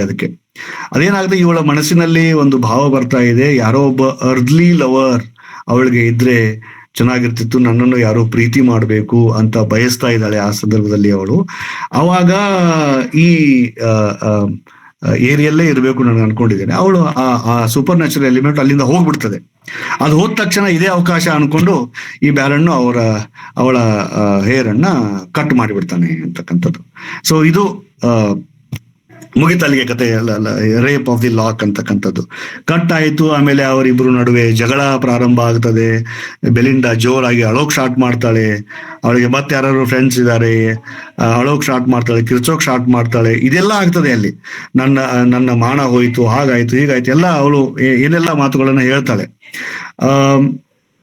ಬಹಳ ಮುಖ್ಯವಾಗಿ ಇಲ್ಲಿ ಒಂದು ಸ್ಪಿರಿಟ್ ಬರ್ತದೆ, ಅಂಬ್ರಿಯಲ್ ಅಂತಕ್ಕಂಥದ್ದು. ನೋಮ್ ಅಂತಕ್ಕಂಥ ಸ್ಪಿರಿಟ್ ಅಂಬ್ರಿಯಲ್ ಅಂತಕ್ಕಂಥ ಸ್ಪಿರಿಟ್ ಅನ್ನ ಕಳಿಸಿರ್ತಕ್ಕಂಥದ್ದು. ಈ ಅಂಬ್ರಿಯಲ್ ಅಂತಕ್ಕಂಥ ಸ್ಪಿರಿಟ್ ಏನ್ ಮಾಡಿದೆ ಅಂದ್ರೆ, ದ ಕೇವ್ ಆಫ್ ಸ್ಪ್ಲೀನ್ ಅಂತಕ್ಕಂಥದ್ದು ಅಲ್ಲಿ ಹೋಗಿ, ಅಲ್ಲಿ ಇನ್ನೂ ಸ್ಪಿರಿಟ್ಸ್ ಗಳಿದೆ, ಅವುಗಳಿಗೆ ಅಲ್ಲಿ ಹೋಗಿ ಅದು ಏನ್ ಮಾಡಿದೆ ಅಂದ್ರೆ ಹೊತ್ಕೊಂಡು ಬಂದಿದೆ 2 ಬಾಸ್ಕೆಟ್ ಅಲ್ಲಿ, 2 ಕ್ಯಾಸ್ಕೆಟ್ಸ್ ಅಂತ. ಅವಳು ಏನೇನು ತರ್ತಾ ಇದೆ, ಅದು ಏನ್ ತಂದಿದೆ ಅಂದ್ರೆ ಸಾಬ್ಸ್ ಗಳನ್ನ, ಸೈಜ್ ಗಳನ್ನ, ಕಿರ್ಚಾಡಿ ಅಳುವುದನ್ನ, ಆಮೇಲೆ ತಲೆ ತಿರುಗಿ ಬೀಳುವುದನ್ನ, ಇಂಥದ್ದೆಲ್ಲ ಬಾಸ್ಕೆಟ್ ಅಲ್ಲಿ ಹೊತ್ಕೊಂಡು ಬಂದಿದೆ. ಅದು ಇವಳು ಅಳುವುದು ಜೋರಾಗಿ ಮಾಡ್ಬೇಕು ಅಂತ ಹೇಳಿ. ಸೊ ಈ ಸಂದರ್ಭದಲ್ಲಿ ಇವರಿಬ್ರು ನನ್ನ ಹೇರ್ ಲಾಕ್ ಅನ್ನ ಕೊಡು ಅಂತ ಇವಳು ಕೇಳುವಾಗ ಅವನು ಕೊಡ್ತಾ ಇಲ್ಲ. ಬೇರೆ ಬೇರೆ ಅವರಿಗೆ ರಿಕ್ವೆಸ್ಟ್ ಮಾಡ್ಕೋತಾರೆ, ಯಾವ ಕಾರಣಕ್ಕೂ ಅವಳು ಹೇರ್ ಲಾಕ್ ಅನ್ನ ಕೊಡ್ತಾ ಇಲ್ಲ. ಅವಾಗ ಇವಳು ಇನ್ನೂ ಜೋರಾಗಿ ಅಳಬೇಕು, ಆ ತರ ಮಾಡೋಣ ಅಂತ ಹೇಳಿ ಈ ಅಂಬ್ರಿಯಲ್ಲಿ ಬಂದು ಅದೇನೋ ತಂದಿಲ್ಲ 2 ಕ್ಯಾಸ್ಕೆಟ್ ಅನ್ನ, ಅಲ್ಲಿ ಸಾಬ್ಸ್ಗಳು, ಸೈಜ್, ಅದನ್ನ ಇವಳ ಮೇಲೆ ಸುರಿತಾಳೆ ಅವಳು ಅಂತಕ್ಕಂಥದ್ದು. ಅವಾಗ ಇವಳು ತುಂಬಾ ಜೋರಾಗಿ ಅಳೋಕ್ ಪ್ರಾರಂಭ ಮಾಡ್ತಾಳೆ. ಈ ಒಂದು ಇನ್ಸಿಡೆಂಟ್ ಅನ್ನ ನಾನು ಓದುವಾಗ ನನಗೆ ನೆನಪಾಗಿದ್ದು ದ ಪುಲಿ ಅಂತಕ್ಕಂತಹ ಪೋಯಮ್. ದ ಪುಲಿ ಅಂತಕ್ಕಂಥದ್ದು ಪೋಯಮ್ ಅನ್ನ ನಾವು ಜಾರ್ಜ್ ಹರ್ಬರ್ಟ್ ಬರೆದಿದ್ದಾರೆ. ಜಾರ್ಜ್ ಹರ್ಬರ್ಟ್ ಪುಲಿ ಅಂತಕ್ಕಂಥ ಪೋಯಮ್ ಅಲ್ಲಿ ಹೇಳ್ತಾನೆ, ಅದೇ when God created man, God thought that he should pour all the blessings on human beings ಅಂತ. ಅವನ ಹತ್ರ ಒಂದು ಜಾರ್ ಇತ್ತು, ಆ ಜಾರಲ್ಲಿ ಎಲ್ಲಾ ಬ್ಲೆಸ್ಸಿಂಗ್ಸ್ ಗಳಿದ್ದವು, ಬ್ಯೂಟಿ ಇತ್ತು, ಸ್ಟ್ರೆಂಗ್ತ್ ಇತ್ತು, ವಿಸ್ಡಮ್ ಇತ್ತು, ಎಲ್ಲ ಇತ್ತು. ಕೆಳಗೆ ಬಾಟಮ್ ನಲ್ಲಿ ಮಾತ್ರ ಹೋಪ್ ಇತ್ತು ಅಂತ. ಸೊ ಅದನ್ನ ಅವನು let us pour on him ಅಂತ ಜಾರಿಂದ ಅವನು ಸುರಿತಾನೆ. ಅವಾಗ ಬ್ಯೂಟಿ ಬಂತು, ವಿಸ್ಡಮ್ ಬಂತು, ಎಲ್ಲ ಬಂತು, ರೆಸ್ಟ್ ಮಾತ್ರ ಬಾಟಮ್ ಅಲ್ಲಿ ಉಳ್ಕೋತು ಅಂತಕ್ಕಂತಹ ಕಥೆಯನ್ನು ಅವನು ಹೇಳ್ತಾನೆ. ಸೊ ಹಂಗೆ ಈ ಅಂಬ್ರಿಯಲ್ ಅಂತಕ್ಕಂತಹ ಒಂದು ಈ ಸೂಪರ್ ನ್ಯಾಚುರಲ್ ಎಲಿಮೆಂಟು ಇವಳ ಮೇಲೆ ಅದನ್ನ ಪೋರ್ ಮಾಡಿದಾಗ ಇನ್ನೂ ಜೋರಾಗಿ ಬಿಕ್ಕಳಿಸ್ತಾ ಕಿರ್ಚಾಡ್ತಾ ಬೆಳಿಂದ ಅಳ್ತಾಳೆ ಅಂತಕ್ಕಂಥದ್ದು.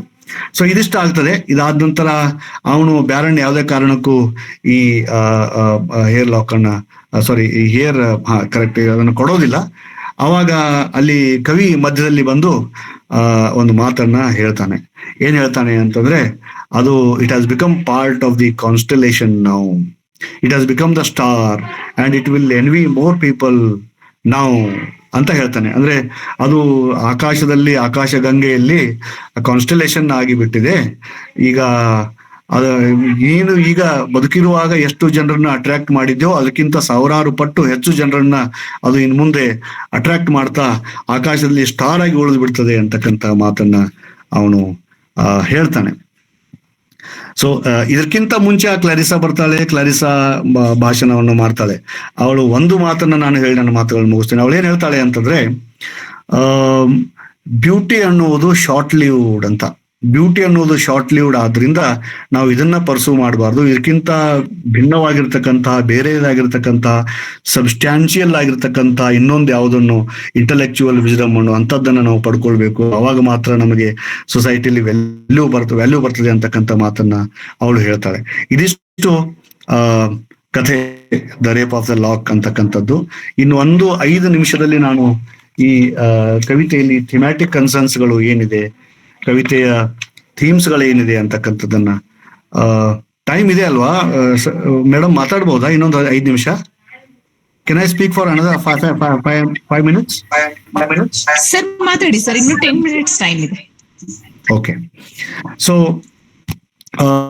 ಥಿಮ್ಯಾಟಿಕ್ ಕನ್ಸರ್ನ್ಸ್ ಬಂದ್ರೆ ಒಂದು 2-3 ಥೀಮ್ಸ್ ಗಳ ಬಗ್ಗೆ ನಾನು ಈ ಸಂದರ್ಭದಲ್ಲಿ ಮಾತಾಡ್ತೇನೆ. ಒಂದು ಜೆಂಡರ್ ರೋಲ್ ಅಂತಕ್ಕಂಥದ್ದು. ಸೊ ಅಲೆಕ್ಸಾಂಡರ್ ಪೋಪ್ಗೆ ನಾವು ಅರ್ಲಿ ಫೆಮಿನಿಸ್ಟ್ ಅಂತ ಕರಿತೀವಿ. ಒಂದು ಸೆಂಟೆನ್ಸ್ ಅನ್ನ ನಾನು ಈ ಸಂದರ್ಭದಲ್ಲಿ ಓದೋಕೆ ಬಯಸ್ತೇನೆ. ಅದೇ the theft of Belinda's lock of hair can be interpreted as a metaphor for the ways in which women's bodies are often appropriated, commodified and objectified by man ಅಂತ ಹೇಳ್ತೇವೆ. ಸೊ ಈ ತರದ ಫೆಮಿನಿಸ್ಟ್ ರೈಟಿಂಗ್ಸ್ ಗಳಲ್ಲಿ ನಾವು ನೋಡ್ತೇವೆ, there is always an I observing my body ಅಂತಕ್ಕಂಥದ್ದು. So ಈ ಒಂದು ಫೆಮಿನಿಸ್ಟಿಕ್ ಪರ್ಸ್ಪೆಕ್ಟಿವ್ ಇಂದ ಈ ಕವಿತೆಯನ್ನು ನಾವು ನೋಡಬಹುದಾಗಿದೆ ಅಂತಕ್ಕಂಥದ್ದು. ನಾನು ಒಂದು ಉದಾಹರಣೆಯನ್ನ ಈ ಸಂದರ್ಭದಲ್ಲಿ ಕೊಡೋಕೆ ಬಯಸ್ತೇನೆ. ಯಾಕೆ ಈ ಕವಿತೆ ಇವತ್ತಿಗೂ ಸಹ ರೆಲೆವೆಂಟ್ ಆಗಿದೆ, ಯಾಕೆ ನಾವು ರೇಪ್ ಆಫ್ ದ ಲಾಕ್ ಅನ್ನ ಇವತ್ತಿಗೂ ಸಹ ಓದ್ಬೇಕು ಅಂತಕ್ಕಂಥದ್ದು. ನಮ್ಗೆಲ್ಲ ಗೊತ್ತಿದೆ, ಒಂದು ಕ್ರೀಮ್ ಇದೆ, ಕಾಸ್ಮೆಟಿಕ್ಸ್ ಬಗ್ಗೆ ಅವಳು ಬಹಳ ತಲೆ ಕೆಡ್ಸ್ಕೊಂಡಿದ್ದೆ. ಅದನ್ನೇ ನಾನು ಎಕ್ಸಾಂಪಲ್ ಸೂಳೆ ಮುಂಡೆ ನಿಮ್ಮಮ್ಮನ್ ಜಲ್ಗ ಕೈಲಿ ಕೇಸ್ ಬಿಡ್ತೀನಿ, ನೀನಾಗ್ಲಿ ನಿಮ್ಮಮ್ಮನ್ ಜಾತಿ ಬೊಸಡಿ ಮುಂಡೆ. ದಯವಿಟ್ಟು ಎಲ್ರು ಮ್ಯೂಟ್ ಮಾಡ್ಕೊಳ್ರಿ ಪ್ಲೀಸ್. ಯಾರ್ರಿ ಅವರು ಏನ್ ಹಲೋ, ದಯವಿಟ್ಟು ಮ್ಯೂಟ್ ಮಾಡ್ಕೊಳ್ರಿ ಎಲ್ರು. ಮ್ಯೂಟ್ ಮಾಡಿದೀವಿ ಸರ್, ನಾನು ಮಾಡ್ರಿ. ಅವ್ರು ಯಾರು ನೋಡಿ ಅದನ್ನ ಅವ್ರನ್ನ ಡಿಲೀಟ್ ಮಾಡಿಬಿಡಿ. ಕಂಟಿನ್ಯೂ ಮಾಡಿ ಸರ್, ತುಂಬಾ ಚೆನ್ನಾಗಿದೆ. ಡಿಲೀಟ್ ಮಾಡಿ ಸರ್ ಕಂಟಿನ್ಯೂ ಮಾಡ್ಬೋದಾ? ಮಾಡಿ ಮಾಡಿ ಮಾಡಿ ಸರ್, ಮಾಡಿ ಸರ್ ಪ್ಲೀಸ್. ಸರ್, ನಾನು ಕ್ರೀಮ್ ಬಗ್ಗೆ ಹೇಳ್ತಾ ಇದ್ದೆ. ಫೇರ್ ಅಂಡ್ ಲವ್ಲಿ ಅಂತ ಒಂದು ಕ್ರೀಮ್ ಇದೆ, ಅತ್ಯಂತ ಫೇಮಸ್ ಆಗಿರ್ತಕ್ಕಂತಹ ಕ್ರೀಮು. ಅದು ಈಗ ಫೇರ್ ಅಂಡ್ ಲವ್ಲಿ ಅಲ್ಲ, ನಮಗೆಲ್ಲ ಗೊತ್ತಿರೋ ಹಾಗೆ ಈಗ ಅಡ್ವರ್ಟೈಸ್ಮೆಂಟ್ ಬರ್ತಾ ಇದೆ ಟಿವಿಗಳಲ್ಲಿ. ತುಂಬಾ ವರ್ಷಗಳಾಯ್ತು ಈಗ ಇದು ಬಂದು. ನಾನು ಸಾಕಷ್ಟು ಸಂದರ್ಭದಲ್ಲಿ ಇದ್ರ ಬಗ್ಗೆ ಮಾತಾಡಿದೆ ನನ್ನ ವಿದ್ಯಾರ್ಥಿಗಳ ಜೊತೆಗೆ ಕ್ಲಾಸ್ ರೂಮ್ ಅಲ್ಲಿ. ಅದು ಈಗ ಗ್ಲೋ ಅಂಡ್ ಲವ್ಲಿ ಆಗಿದೆ.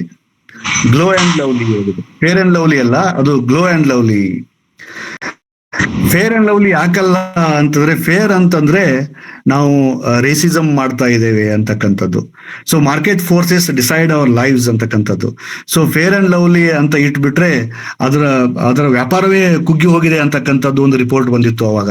ಸೊ ಆದ್ರಿಂದ ಈಗ ನಾವು ಮಾತಾಡ್ತೀವಲ್ಲ, black is beautiful, coloured people ಅನ್ನುವಾಗ ಬ್ಲ್ಯಾಕ್ ಪೀಪಲ್ ಬಗ್ಗೆ ನಾವು ಮಾತಾಡ್ತೇವೆ. ಆದ್ರಿಂದ ಅದು ಈಗ ಗ್ಲೋ ಅಂಡ್ ಲವ್ಲಿ ಆಗಿದೆ. ಗ್ಲೋ ಅಂಡ್ ಲವ್ಲಿ ಆದ್ರೂ ಸಹ ಅದರ ಬಳಕೆ, ಅದನ್ನ ಎಷ್ಟು ಜನ ಇವತ್ತು ಬಳಸ್ತಾ ಇದ್ದಾರೆ ಅಂತಕ್ಕಂಥದ್ದನ್ನ ನೋಡಿದ್ರೆ, ಇವತ್ತಿಗೂ ಸಹ what men expect from woman ಅಂತಕ್ಕಂಥದ್ದು ಬಹಳ ಕ್ಲಿಯರ್ ಆಗಿದೆ ಅಂತಕ್ಕಂಥದ್ದು ಮಾತನ್ನ ಈ ಸಂದರ್ಭದಲ್ಲಿ ನಾನು ಹೇಳೋಕೆ ಬಯಸ್ತೇನೆ. ಆದ್ರಿಂದ ಈ ಕವಿತೆ ಇವತ್ತಿಗೂ ಸಹ ರೆಲೆವೆಂಟ್ ಆಗಿದೆ ಅಂತಕ್ಕಂಥದ್ದು. ಆಮೇಲೆ ಎರಡನೇ ಪಾಯಿಂಟ್ ಯಾವುದು ಅಂತಂದ್ರೆ, ಅಪಿಯರೆನ್ಸ್ ಅಂಡ್ ರಿಯಾಲಿಟಿ ಅಂತಕ್ಕಂತಹ ಒಂದು ಥೀಮ್ ಇಲ್ಲಿ ಬಹಳ ಮುಖ್ಯವಾಗಿರ್ತಕ್ಕಂಥದ್ದು ಅಂತ. ಬರೀ ಶೋ ಆಫೇ ಮಾಡ್ತಾ ಇರ್ತಕ್ಕಂಥ ಜನ ಇಲ್ಲಿ ಈ ಕವಿತೆಯ ಉದ್ದಕ್ಕೂ ನಮಗೆ ಕಾಣಿಸ್ತಾರೆ. ಇಂಗ್ಲಿಷ್ ಅಲ್ಲಿ ಒಂದು ಮಾತಿದೆ, we prepare our faces to meet prepared faces ಅಂತ. We prepare our faces to meet prepared faces ಅಂತ. ಸೊ ನಾವು ನಮ್ಮ ಮುಖಗಳನ್ನ ಪ್ರಿಪೇರ್ ಮಾಡ್ಕೊಳ್ತೇವೆ, ಬಟ್ ಅನ್ಫಾರ್ಚುನೇಟ್ಲಿ ನಾವು ಮಾತ್ರ ನಮ್ಮ ಮುಖಗಳನ್ನ ಪ್ರಿಪೇರ್ ಮಾಡ್ಕೊಂಡಿಲ್ಲ, ನಮ್ಮ ಎದುರಿಗಿರೋರು ಎಲ್ಲ ಪ್ರಿಪೇರ್ ಮಾಡ್ಕೊಂಡಿದ್ದಾರೆ. ಆದ್ರಿಂದ ರಿಯಾಲಿಟಿಯನ್ನು ನಾವು ನೋಡೋಕೆ ಆಗ್ತಾ ಇಲ್ಲ, ಅಪಿಯರೆನ್ಸ್ ಮಾತ್ರ ನಮಗೆ ಕಾಣಿಸ್ತಾ ಇದೆ ಅಂತಕ್ಕಂಥದ್ದು. ಅದು ಒಂದು ಎರಡನೇ ಬಹಳ ಮುಖ್ಯವಾಗಿರ್ತಕ್ಕಂಥ ಥೀಮ್ ಈ ಕವಿತೆಯಲ್ಲಿ ಇದೆ ಅಂತ ಅನ್ಕೊಂಡಿದ್ದೀನಿ ನಾನು. ಹಾಗೇನೆ ಬಹಳ ಲಾಸ್ಟ್ ಒಂದು ಮಾತನ್ನ ನಾನು ಈ ಸಂದರ್ಭದಲ್ಲಿ ಹೇಳ್ತೇನೆ, ಅದು ಕ್ಲಾಸ್ ಕಾನ್ಫ್ಲಿಕ್ಟ್ ಅಂತಕ್ಕಂಥದ್ದು. ಈ 18ನೇ ಶತಮಾನದ ಸೊಸೈಟಿಯ ಬಗ್ಗೆ ನಾವು ಒಂಚೂರು ಓದ್ಕೊಂಡ್ರೆ, ಈ ಇನ್ಇಕ್ವಲ್ ಡಿಸ್ಟ್ರಿಬ್ಯೂಷನ್ ಆಫ್ ವೆಲ್ತ್ ಅಂತಕ್ಕಂಥದ್ದು ಬಹಳ ಬಹಳ ಏನು ಕಣ್ಣಿಗೆ ರಾಚುವಂತೆ ನಮಗೆ ಕಾಣಿಸ್ತಕ್ಕಂಥದ್ದು. ಸೊ 80% ಆಫ್ ದಿ ವೆಲ್ತ್ ಏನಿದೆ ಅದನ್ನ 5% ಆಫ್ ರಾಯಲ್ ಕಡೆ ಇರ್ತಾ ಇತ್ತು ಅಂತಕ್ಕಂಥದ್ದು ನಾನು ಈ ಸಂದರ್ಭದಲ್ಲಿ ಈ ಪ್ರಿಪರೇಷನ್ ಮಾಡುವಾಗ ಎಲ್ಲೋ ಒಂದ್ ಕಡೆಗೆ ನಾನು ಓದ್ತಾ ಇದ್ದೆ. ಅಂದ್ರೆ ವೆಲ್ತ್ ಅಕ್ಯುಮುಲೇಟ್ ಆಗಿತ್ತು, ತುಂಬಾ ಕಡಿಮೆ ಜನರ ಕಡೆ ವೆಲ್ತ್ ಅಕ್ಯುಮುಲೇಟ್ ಆಗಿತ್ತು, ತುಂಬಾ ಜನ ಬಡವರಾಗಿದ್ರು. ಹೆಣ್ಮಕ್ಳ ಕೆಲಸ ಏನು ಅಂತಂದ್ರೆ 18th ಸೆಂಚುರಿ ಸೊಸೈಟಿಯನ್ನು ನಾವು ನೋಡ್ತಾ ಹೋದ್ರೆ ಗೊತ್ತಾಗ್ತದೆ, ಅವ್ರು ಮನೆಯಲ್ಲಿ ಇರ್ಬೇಕು, ಒಂದು 8-10 ಮಕ್ಕಳುಗಳನ್ನ ಹಡಿಬೇಕು. ಯಾಕಂದ್ರೆ ಇನ್ಫ್ಯಾಂಟ್ ಮೊರ್ಟಾಲಿಟಿ ತುಂಬಾ ಇತ್ತು ಅವಾಗ. ಸೊ ಆ ಮನೆಯಲ್ಲೇ ನೋಡ್ಕೊಳ್ಬೇಕು, ಮನೆಯಲ್ಲೇ ಇರಬೇಕು, ಇಂಥದ್ದೆಲ್ಲ ಅವಾಗಿತ್ತು. ಸೊ ಈ ಕ್ಲಾಸ್ ಕಾನ್ಫ್ಲಿಕ್ಟ್ ಈ ಕವಿತೆಯಲ್ಲಿ ನಮಗೆ ಕಾಣಿಸ್ತದೆ ಅಂತಕ್ಕಂಥದ್ದನ್ನ ನಾವು ಅರ್ಥ ಮಾಡ್ಕೊಳ್ಬೇಕಾಗಿದೆ. ನಾವು ದಿನ ಬೆಳಗಾದ್ರೆ ಈ ಮನುಷ್ಯನ ಬಗ್ಗೆ ಒಂದು ಹೊಸ ಮಾತುಗಳನ್ನ ಕೇಳ್ತಾನೆ ಬಂದಿದ್ದೇವೆ. ಅವನು ಯಾರು ಅಂತಂದ್ರೆ, ನಾನು ಈ ಸಂದರ್ಭದಲ್ಲಿ ಕೋಟ್ ಮಾಡೋಕ್ ಬಯಸ್ತೇನೆ, ಎಲನ್ ಮಸ್ಕ್ ಅಂತ. ಎಲನ್ ಮಸ್ಕು ಅವನು ಭೂಮಿ ಮೇಲೆ ಇಲ್ಲ, ಆಕ್ಚುಲಿ ಅವನು ದಿನ ಬೆಳಗಾದ್ರೂ ಮಂಗಳ ಗ್ರಹ ಬಗ್ಗೆನೇ ಯೋಚನೆ ಮಾಡ್ತಾ ಇದ್ದಾನೆ. ಈಗ ಒಂದು 2 ದಿನಗಳಲ್ಲಿ ಮತ್ತೊಂದು ಯಾವುದೋ ಲೇಖನ ಬಂದಿತ್ತು, ಅವನು ಹೇಳ್ಕೊಂಡಿದ್ದಾನೆ, ನನಗೆ ಸಾಯೋಕ್ಕಿಷ್ಟ ಆದ್ರೆ ನಾನು ಮಂಗಳ ಗ್ರಹ ಮೇಲೇನೆ ಸಾಯ್ಬೇಕು ಅಂತ ಬಯಸ್ತೇನೆ ಅಂತ ಅವನು ಹೇಳ್ತಾನೆ, ಎಲನ್ ಮಸ್ಕ್. ನನಗೆ ಭೂಮಿ ಮೇಲೆ ಸಾಯೋಕೆ ಇಷ್ಟ ಇಲ್ಲ, ಮಂಗಳ ಗ್ರಹ ಮೇಲೆ ಸಾಯ್ಬೇಕು. ಅದು ಹೆಂಗ್ ಸಾಯ್ಬೇಕು ಅಂದ್ರೆ, ದಪ್ಪ ಅಂತ ಅಲ್ಲಿ ಬಿದ್ದು ಸಾಯಬಾರ್ದು, ನಾನು ಮಂಗಳ ಗ್ರಹಕ್ಕೆ ಹೋಗ್ಬೇಕು, ಅಲ್ಲಿ ವಾಸ ಮಾಡಬೇಕು, ತುಂಬಾ ವರ್ಷಗಳ ಕಾಲ ಅಲ್ಲಿ ಇರಬೇಕು, ಆಮೇಲೆ ವಯಸ್ಸಾಗಿ ಮುದುಕನಾಗಿ ಸಾಯ್ಬೇಕು ಅಂತ ಬಯಸ್ತೇನೆ ಅಂತಕ್ಕಂಥ ಮಾತನ್ನ ಈ ಎಲನ್ ಮಸ್ಕ್ ಹೇಳ್ತಾನೆ. ಈ ಮಾತನ್ನ ನಾನು ಈ ಸಂದರ್ಭದಲ್ಲಿ ಯಾಕೆ ಹೇಳ್ತಾ ಇದ್ದೇನೆ ಅಂತಂದ್ರೆ, ಎಕನಾಮಿ ಇದೆಯಲ್ಲ, ಇನ್ಇಕ್ವಲ್ ಡಿಸ್ಟ್ರಿಬ್ಯೂಷನ್ ಆಫ್ ಎಕನಾಮಿ ಇಂತಹ ವೈಡ್ ಹ್ಯೂಜ್ ಗ್ಯಾಪ್ ಅನ್ನ ಕ್ರಿಯೇಟ್ ಮಾಡಿದೆ. ಇಂತಹ ಜನರು ಇಂತಹ ಕನಸುಗಳನ್ನ ಕಾಣ್ತಾರೆ. ಆದ್ರೆ ಇನ್ನೊಂದು ಕಡೆಗೆ ಅಂಡಮಾನ್ ನಿಕೋಬಾರ್ ಅಂತಕ್ಕಂತಹ ಒಂದು ಐಲ್ಯಾಂಡ್ ಅಲ್ಲಿ ಜಾರ್ವಾ ಅಂತಕ್ಕಂಥ ಒಂದು ಬುಡಕಟ್ಟು ಜನಾಂಗ ಇದೆ, ನಮಗೆಲ್ಲ ಗೊತ್ತಿದೆ. ಅವರು ಇನ್ನೂ ಸಿವಿಲೈಸೇ ಆಗಿಲ್ಲ, ಫಾರೆಸ್ಟ್ ನಲ್ಲೇ ಬದುಕ್ತಾ ಇದ್ದಾರೆ. ಮೊನ್ನೆ ಯಾವ ನಮ್ಮ ಸರ್ಕಾರದವರು ಅವರಿಗೆ ವೋಟಿಂಗ್ ಮಾಡುವ ಪವರ್ ಅನ್ನ ಕೊಟ್ಟಿದ್ದಾರೆ ಅಂತಕ್ಕಂಥದ್ದು ನಾನು ಬಹಳ ರೀಸೆಂಟ್ ಆಗಿ ಓದಿ ತಿಳ್ಕೊಂಡಿದ್ದೇನೆ. ಅಂದ್ರೆ ಗ್ಯಾಪ್ ನೋಡಿ ಹೆಂಗಿದೆ. ಇವನು ಅಲ್ಲಿ ಮಾರ್ಸ್ಗೆ ಹೋಗ್ಬೇಕು ಅಂತ ಬಯಸ್ತಾ ಇರತಕ್ಕಂಥ ಸಂದರ್ಭದಲ್ಲಿ ಅನ್ಸಿವಿಲೈಸ್ಡ್ ಆಗಿ ಈ ಸಿವಿಲೈಸೇಷನ್ ನಿಂದ ತುಂಬಾ ದೂರನೇ ಉಳಿದಿರ್ತಕ್ಕಂತಹ ಜನಾಂಗವು ಇದೆ. ಇಂತಹ ಒಂದು ಡಿಫರೆನ್ಸ್ ಅಲ್ಲಿ ನಾವು ಅವತ್ತಿನ ಸೊಸೈಟಿಯಲ್ಲಿ ಕಾಣಬಹುದಾಗಿದೆ. ಆದ್ರಿಂದ ಇದು ಇನ್ನೊಂದು ಬಹಳ ಮುಖ್ಯವಾಗಿರ್ತಕ್ಕಂತಹ ಥೀಮ್ ಅಂತ ನಾನು ಅನ್ಕೊಂಡಿದ್ದೇನೆ. ಇಷ್ಟು ಈ ಸಂದರ್ಭದಲ್ಲಿ ಈ ಪೋಯಂ ಬಗ್ಗೆ ಮತ್ತು ಕನ್ನಡ ಸಾಹಿತ್ಯದಲ್ಲಿ ವಿಡಂಬನೆ ಹೇಗೆ ಬಂತು ಅಂತಕ್ಕಂಥದ್ದನ್ನ ಈ ಸಂದರ್ಭದಲ್ಲಿ ನಾನು ಹೇಳಬೇಕು ಅಂತ ಮಾಡಿದ್ದೆ. ನಾನು ಹೇಳುವ ಮಾತುಗಳೆಲ್ಲ ಈಗ ಮುಗಿದಿದೆ. ಮತ್ತೊಂದ್ಸಲ ಇಂತಹ ಒಂದು ಅವಕಾಶವನ್ನ ಕಲ್ಪಿಸಿಕೊಟ್ಟಿರ್ತಕ್ಕಂತಹ ಧಾರವಾಡ ಕಟ್ಟೆಗೆ, ಬಹಳ ಮುಖ್ಯವಾಗಿ ನನ್ನ ಗುರುಗಳಾದ ಡೋನೂರ್ ಸರ್ಗೆ ತುಂಬು ಹೃದಯದ ಧನ್ಯವಾದಗಳನ್ನ ಹೇಳ್ತಾ, ಮತ್ತೆ ಇಲ್ಲಿವರೆಗೆ ನನ್ನ ಮಾತುಗಳನ್ನ ಕೇಳಿರ್ತಕ್ಕಂಥ ನನ್ನ ಎಲ್ಲ ಸಹೋದ್ಯೋಗಿ ಮಿತ್ರರು, ಗೆಳೆಯರು, ಸ್ನೇಹಿತರು ಎಲ್ಲರಿಗೂ ನಾನು ಧನ್ಯವಾದಗಳನ್ನು ಹೇಳ್ತಾ ನನ್ನ ಮಾತುಗಳನ್ನು ಮುಗಿಸ್ತೇನೆ. ನಮಸ್ಕಾರ. ಸತತ 60 ನಿಮಿಷಗಳ ಕಾಲ ಉಪನ್ಯಾಸವನ್ನ ಮಂಡಿಸಿರುವಂತಹ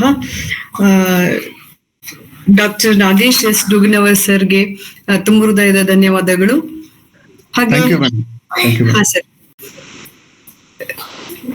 ಇಂಗ್ಲಿಷ್ ಸಾಹಿತ್ಯ ದರ್ಶನದ 2ನೇ ಭಾಗ ಈಗಾಗಲೇ ಪ್ರಾರಂಭವಾಗಿದ್ದು, 18ನೇ ಶತಮಾನದಿಂದ 20ನೇ ಶತಮಾನದ ಪ್ರಮುಖ ಲೇಖಕರ ಕುರಿತು ಒಟ್ಟು 48 ಉಪನ್ಯಾಸಗಳನ್ನ ಆಯೋಜಿಸುವ ಯೋಜನೆ ಇದಾಗಿದೆ.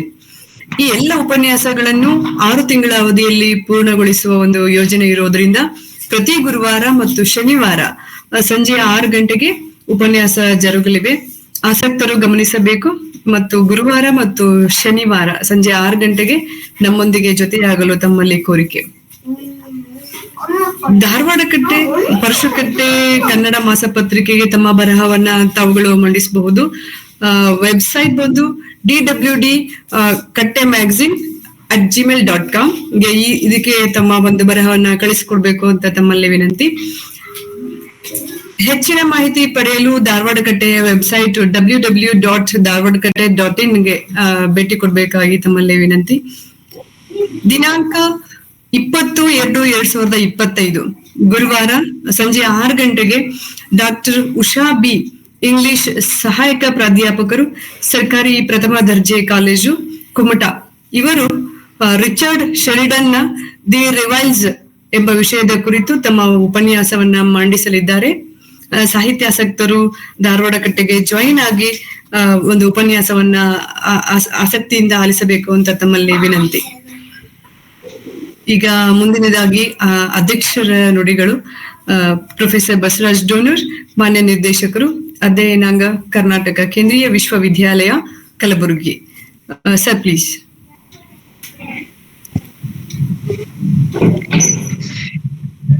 ಎಲ್ಲರಿಗೂ ನಮಸ್ಕಾರ. ಮೇಡಮ್, ನನ್ನ ಧ್ವನಿ ಕೇಳಿಸ್ತದಲ್ಲ? ಹಾ ಸರ್, ಕೇಳಿಸ್ತಾ ಇದೆ. ಧಾರವಾಡ ಕಟ್ಟೆಯ ಎಲ್ಲ ಸಂಗಾತಿಗಳೇ, ಸ್ನೇಹಿತರೆ, ಸಾಹಿತ್ಯಾಸಕ್ತರೇ, ಹಿರಿಯರೇ, ಎಲ್ಲರಿಗೂ ನಮಸ್ಕಾರ. ಇಲ್ಲಿಯವರೆಗೆ ಪಾಂಡವಪುರದ ವಿಜಯ ಪ್ರಥಮ ದರ್ಜೆ ಕಾಲೇಜಿನಲ್ಲಿ ಸಹಾಯಕ ಪ್ರಾಧ್ಯಾಪಕರಾಗಿ ಸೇವೆ ಸಲ್ಲಿಸುತ್ತಿರುವ doctor Nagesh S Duganavar Alexander ಪೋಪನ ದ ರೇಪ್ ಆಫ್ ಲಾಕ್ ಎಂಬ ಕಾವ್ಯದ ಕುರಿತು 1 ಗಂಟೆ ಮಾತನಾಡಿದರು. ನಾಗೇಶ್ ನನ್ನ ನೇರ ವಿದ್ಯಾರ್ಥಿ ಅಲ್ಲ, ನಾನು ನಾಗೇಶನಿಗೆ ನೇರ ಗುರು ಅಲ್ಲ, ಆದ್ರೆ ಗುರು ಸಮಾನ. ಹೌದು ಸರ್, ಹೌದು ಹೌದು ಸರ್. ನಿಮ್ಮ ವಿಡಿಯೋ ಆನ್ ಆಗಿಲ್ಲ, ಪ್ಲೀಸ್ ವಿಡಿಯೋ ಆನ್ ಮಾಡ್ಕೊಳ್ಳಿ. ಕಾಣಿಸ್ತಾ ಇಲ್ಲ ತಾವು? ಇಲ್ಲ, ವಿಡಿಯೋ ಆನ್ ಆಗಿದೆ. ಇಲ್ಲ, ಕಾಣಿಸ್ತಾ ಇಲ್ಲ ಸರ್. ಓಕೆ. ನಾನು ಪ್ರಯಾಣ ಮಾಡ್ತಾ ಇರೋದ್ರಿಂದ ಎಷ್ಟೊತ್ತು ಮಾತನಾಡ್ಲಿಕ್ಕೆ ಸಾಧ್ಯ ಆಗ್ತದೆಯೋ ಗೊತ್ತಿಲ್ಲ.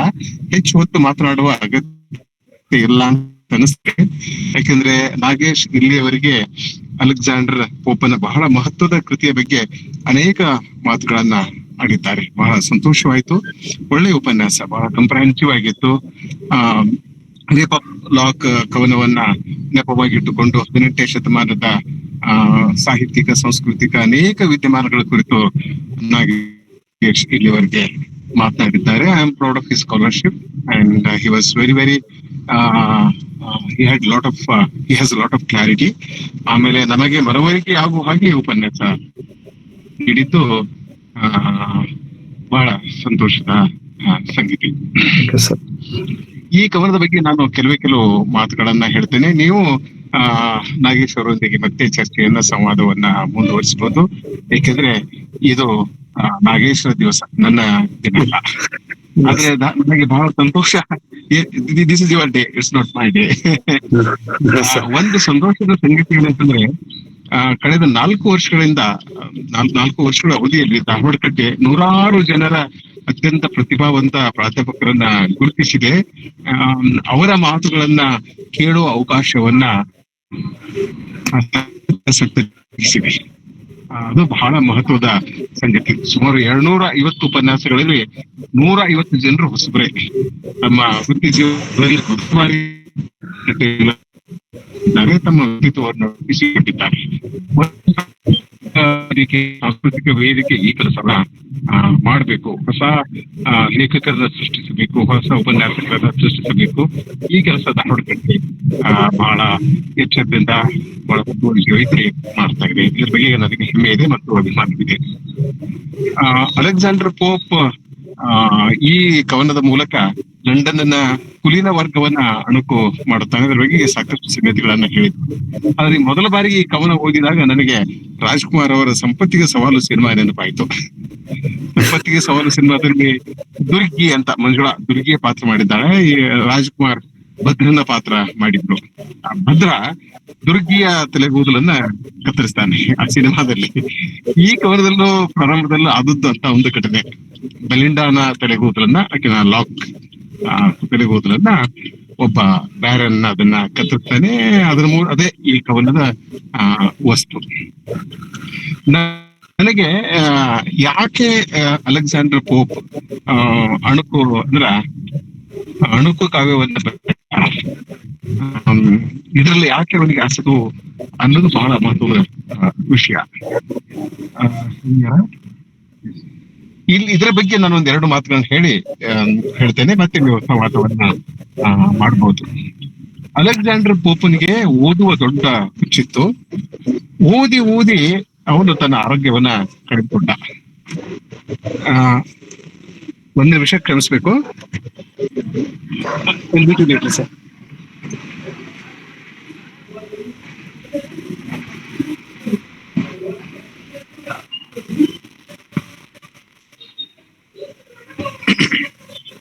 ಮುಖ್ಯವಾಗಿ ನಾನು ಹೇಳ್ಬೇಕಾದದ್ದು ಇಷ್ಟೇ. ಅಲೆಕ್ಸಾಂಡರ್ ಪೋಪ ತನ್ನ ಆರೋಗ್ಯವನ್ನ ಕೆಡಿಸಿಕೊಂಡ. ಯಾಕೆ ಆರೋಗ್ಯವನ್ನ ಕೆಡಿಸಿಕೊಂಡ ಅಂತಂದ್ರೆ ಓದಿ ಅವನು ಆರೋಗ್ಯವನ್ನ ಕೆಡಿಸಿಕೊಂಡ. ಇದಕ್ಕೂ ಮತ್ತು ಅವನ ಕಾವ್ಯಕ್ಕೂ ಸಂಬಂಧ ಇದೆ, ಇದಕ್ಕೂ ಅವನ ಬರಹಕ್ಕೂ ಸಂಬಂಧ ಇದೆ. ಅವನು ಜೀವನದುದ್ದಕ್ಕೂ ಬೆನ್ನು ಮೂಳೆಯ ನೋವಿನಿಂದ ಬಳಲ್ತಾ ಇದ್ದ, ವಕ್ರತೆ ಆಗಿತ್ತು. ಎರಡನೇದು ಕ್ಷಯರೋಗದ ಸೋಂಕಿನಿಂದ ಅವನು ಬಳಲ್ತಾ ಇದ್ದ. ಈ ಕ್ಷಯರೋಗದ ಸೋಂಕು ಮತ್ತು ಬೆನ್ನು ಮೂಳೆಯ ವಕ್ರತೆ ಅವನ ಮನಸ್ಸಿನ ಮೇಲೆ ದೊಡ್ಡ ಮಟ್ಟದ ಪರಿಣಾಮವನ್ನ ಬೀರಿತ್ತು. ಅವನು ಎತ್ತರವಾಗಿರಲಿಲ್ಲ, ಸುಮಾರು 4-4.5 ಫೂಟ್ ಅವನು ಅಷ್ಟೇ ಎತ್ತರವಾಗಿತ್ತು. ಸೊ ಜೀವನದುದ್ದಕ್ಕೂ ಅವನು ತಲೆನೋವನ್ನು ಅನುಭವಿಸ್ತಾ ಇದ್ದ. ಈ ಎಲ್ಲ ಸಂಗತಿಗಳು ಅವನ ಮನಸ್ಸಿನ ಮೇಲೆ ಒಂದು ರೀತಿಯ ಪರಿಣಾಮವನ್ನ ಬೀರಿತು. ಸೊ ನಾವು ಓದುಗರು, ಸಾಹಿತ್ಯದ ವಿದ್ಯಾರ್ಥಿಗಳು, ಶಿಕ್ಷಕರು ಇದರ ಬಗ್ಗೆ ಹೆಚ್ಚು ಗಮನ ಹರಿಸಬೇಕು ಅಂತ ನನಗೆ ಅನಿಸ್ತದೆ.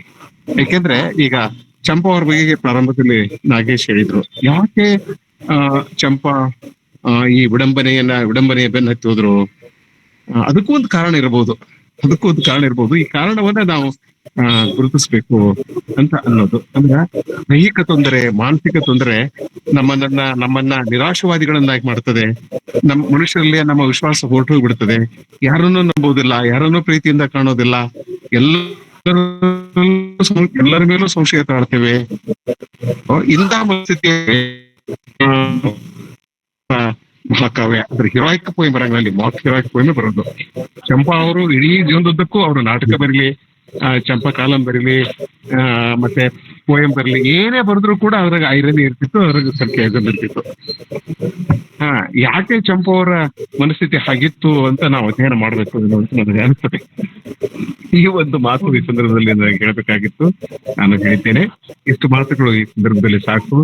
ನಾನು ಪ್ರತಿ ವಾರ ನಿಮ್ಮನ್ನು ಭೇಟಿ ಆಗ್ತಾ ಇರ್ತೇನೆ. ಆಗಾಗ ನಾನು ನನ್ನ ಮಾತುಗಳನ್ನ ಆಡ್ತಾ ಇರ್ತೇನೆ. ನೀವು ಈಗ ನಾಗೇಶ್ವರೊಂದಿಗೆ ನಿಮ್ಮ ಚರ್ಚೆಯ ಸಂವಾದವನ್ನ ಮುಂದುವರಿಸಿ.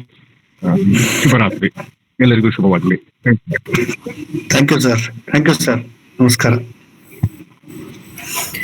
ವಿಷಯಕ್ಕೆ ಪೂರಕವಾಗಿ ತಮ್ಮ ಅನಿಸಿಕೆಗಳನ್ನ ವ್ಯಕ್ತಪಡಿಸಿರುವಂತಹ ಪ್ರೊಫೆಸರ್ ಬಸವರಾಜ್ ಡೋಣೂರ್ ಸರ್ ಅವರಿಗೆ ಅಭಿನಂದನೆಗಳು. ಮುಂದಿನದಾಗಿ ಈಗ ಚರ್ಚೆಗೆ ವೇದಿಕೆಯಲ್ಲಿ ಒಂದು ಅವಕಾಶ ಕಲ್ಪಿಸಲಾಗಿದೆ. ಯಾರಾದ್ರೂ ಪ್ರಶ್ನೆಗಳನ್ನ ಹಂಚಿಕೊಳ್ಳೋರಿದ್ರೆ ಹಂಚಿಕೊಳ್ಬಹುದು. ಸರ್ ನಮಸ್ತೆ. ನಮಸ್ಕಾರ ಹೇಳಿ ಸರ್.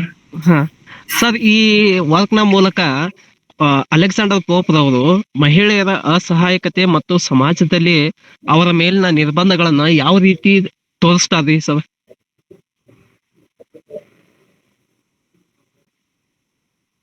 ಯಾವ ರೀತಿ ತೋರ್ಸ್ತಾರೆ ಅಂತನಾ? ಅಂದ್ರೆ ಮಹಿಳೆಯರಲ್ಲಿ ವರ್ಕ್ ನ ಮೂಲಕ ಸರ್ ಇದ ಅಸಹಾಯಕತೆ ಮತ್ತು ಅವಾಗೆಲ್ಲ ಯಾವುದೇ ಆಗ್ಲಿ ಫೆಮಿನಿಸ್ಟ್ ಸೊಸೈಟಿ ಒಳಗೆ ಅಂದ್ರೆ ಫೆಮಿನಿಸಂ ಬಗ್ಗೆ ಹೇಳ್ತಾರೆ ಸರ್ ಅವರು. ಮತ್ತ ಮತ್ತೆ ಅಂದ್ರೆ ನಿರ್ಬಂಧಗಳು ಇರ್ತಾವಲ್ಲ ಸರ್ ಸೊಸೈಟಿ ಒಳಗ. ಈಗ ನಾವು ನಮ್ಮ ಪೆಟ್ರಿಯಾರ್ಕಲ್ ಸೊಸೈಟಿ ಒಳಗ ಕೆಲವೊಂದಿಷ್ಟು ನಿರ್ಬಂಧಗಳು ನಮ್ಮ ಮನೆಯಲ್ಲೂ ಕಾಣ್ಬಹುದು. ಅದೇ ರೀತಿ ಅವ್ರು ಯಾವ ರೀತಿ ಹೇಳ್ಬಹುದು ಅಂತ ಹೇಳಿದ್ರು. ಅದೇ ನಾನು ಹೇಳ್ದಲ್ಲ, ಅದನ್ನ ಬ್ಯಾಕ್ ಗ್ರೌಂಡ್ ಬಗ್ಗೆ ಮಾತನಾಡುವಾಗ 18th ಸೆಂಚುರಿಯಲ್ಲಿ ಹೆಣ್ಮಕ್ಳಿಗೆ ಅವರು ಮನೆಯಲ್ಲೇ ಇರಬೇಕಾಗಿತ್ತು. ಅವ್ರಿಗೆ ಎಜುಕೇಶನ್ ಮಾಡೋಕೆ ಅವಕಾಶ ಇರ್ಲಿಲ್ಲ. ಆಮೇಲೆ ಮನೆಯಲ್ಲೇ ಕೆಲಸಗಳನ್ನೇ ನೋಡ್ಬೇಕಾಗಿರ್ತಿತ್ತು. ಇಂಥದ್ದೆಲ್ಲ ಇತ್ತು ಅಲ್ಲಿ. ಕೆಲವೊಂದು ರಾಯಲ್ ಫ್ಯಾಮಿಲಿಗಳಲ್ಲಿ ಮಾತ್ರ ಅವ್ರಿಗೆ ಕೆಲಸ ಏನೂ ಇರ್ಲಿಲ್ಲ, ಬಟ್ ಇದನ್ನ ಮಾಡೋದು ಮಾತ್ರ, ಇನ್ನೊಬ್ಬರನ್ನ ಅಟ್ರಾಕ್ಟ್ ಮಾಡೋದು, ರೆಡಿ ಆಗೋದು, ಇಂಥದ್ದು ಮೇಲ್ ಶಾವಿನಿಸಮ್ ಅಂತ ನಾವೇನು ಕರಿತೀವಿ, ಅದ್ರ ಎಕ್ಸ್ಪೆಕ್ಟ್ ಮಾಡ್ತಾ ಇತ್ತು ಅವ್ರ ಕಡೆಯಿಂದ. ಸೊ ಹಾಗಾಗಿ ಅವರು ಅದರ ಒತ್ತಡಕ್ಕೆ ಮಣಿದು ಹೀಗೆ ಮಾಡ್ತಾರೆ. ಈಗ ನೀವು ಕವಿತೆಯ ಕೊನೆಗೆ ಆ ಕ್ಲರಿಸಾ ಹೇಳ್ತಕ್ಕಂಥ ಮಾತಿದೆಯಲ್ಲ, ಅದನ್ನ ನಾವು ಅರ್ಥ ಮಾಡ್ಕೊಳ್ಬೇಕು. ಕೇವಲ ಬ್ಯೂಟಿ ಅಂತ ಇದೆಯಲ್ಲ, ಅದು ಮಾತ್ರ ಅದು ಶಾರ್ಟ್ ಲಿವ್ಡ್ ಆಗಿದೆ. ಅದನ್ನ ನಾವು ಫಾಲೋ ಮಾಡಬಾರ್ದು. ಅಂದ್ರೆ ಎಲ್ಲರೂ ಅದನ್ನೇ ಎಕ್ಸ್ಪೆಕ್ಟ್ ಮಾಡ್ತಾ ಇದ್ದಾರೆ, ಅದು ಮಾಡಬಾರ್ದು. ನಾವು ಬೇರೆ ಇನ್ನೊಂದು ಯಾವುದನ್ನು ನಾವು ರೂಢಿಸಿಕೊಳ್ಬೇಕು, ಅವಾಗ ಮಾತ್ರ ನಮ್ಮ ಬದುಕಿಗೆ ವ್ಯಾಲ್ಯೂ ಬರ್ತದೆ ಅಂತಕ್ಕಂಥ ಮಾತನ್ನು ಅವಳು ಹೇಳ್ತಾಳೆ.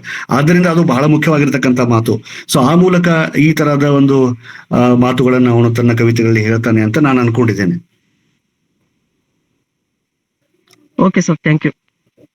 Thank you. ನಮಸ್ತೆ ಸರ್. ನಮಸ್ತೆ ಸರ್. ಈ ಪ್ರಶ್ನೆಗೆ ನಾನು ಸ್ವಲ್ಪ ಸೇರಿಸ್ಲಿಕ್ಕೆ ಪ್ರಯತ್ನ ಮಾಡ್ತೇನೆ. ಫೆಮಿನಿಸಂ ಇದೆಲ್ಲ ಇಸಂ ಬಂದಿದ್ದು ರೀಸೆಂಟ್ ಆಗಿ. ಓಕೆ, ಈ ಇತ್ತೀಚಿನ ವಿಮರ್ಶೆಯಲ್ಲಿ ಆದಂತಹ ಬೆಳವಣಿಗೆ ಫೆಮಿನಿಸಂ.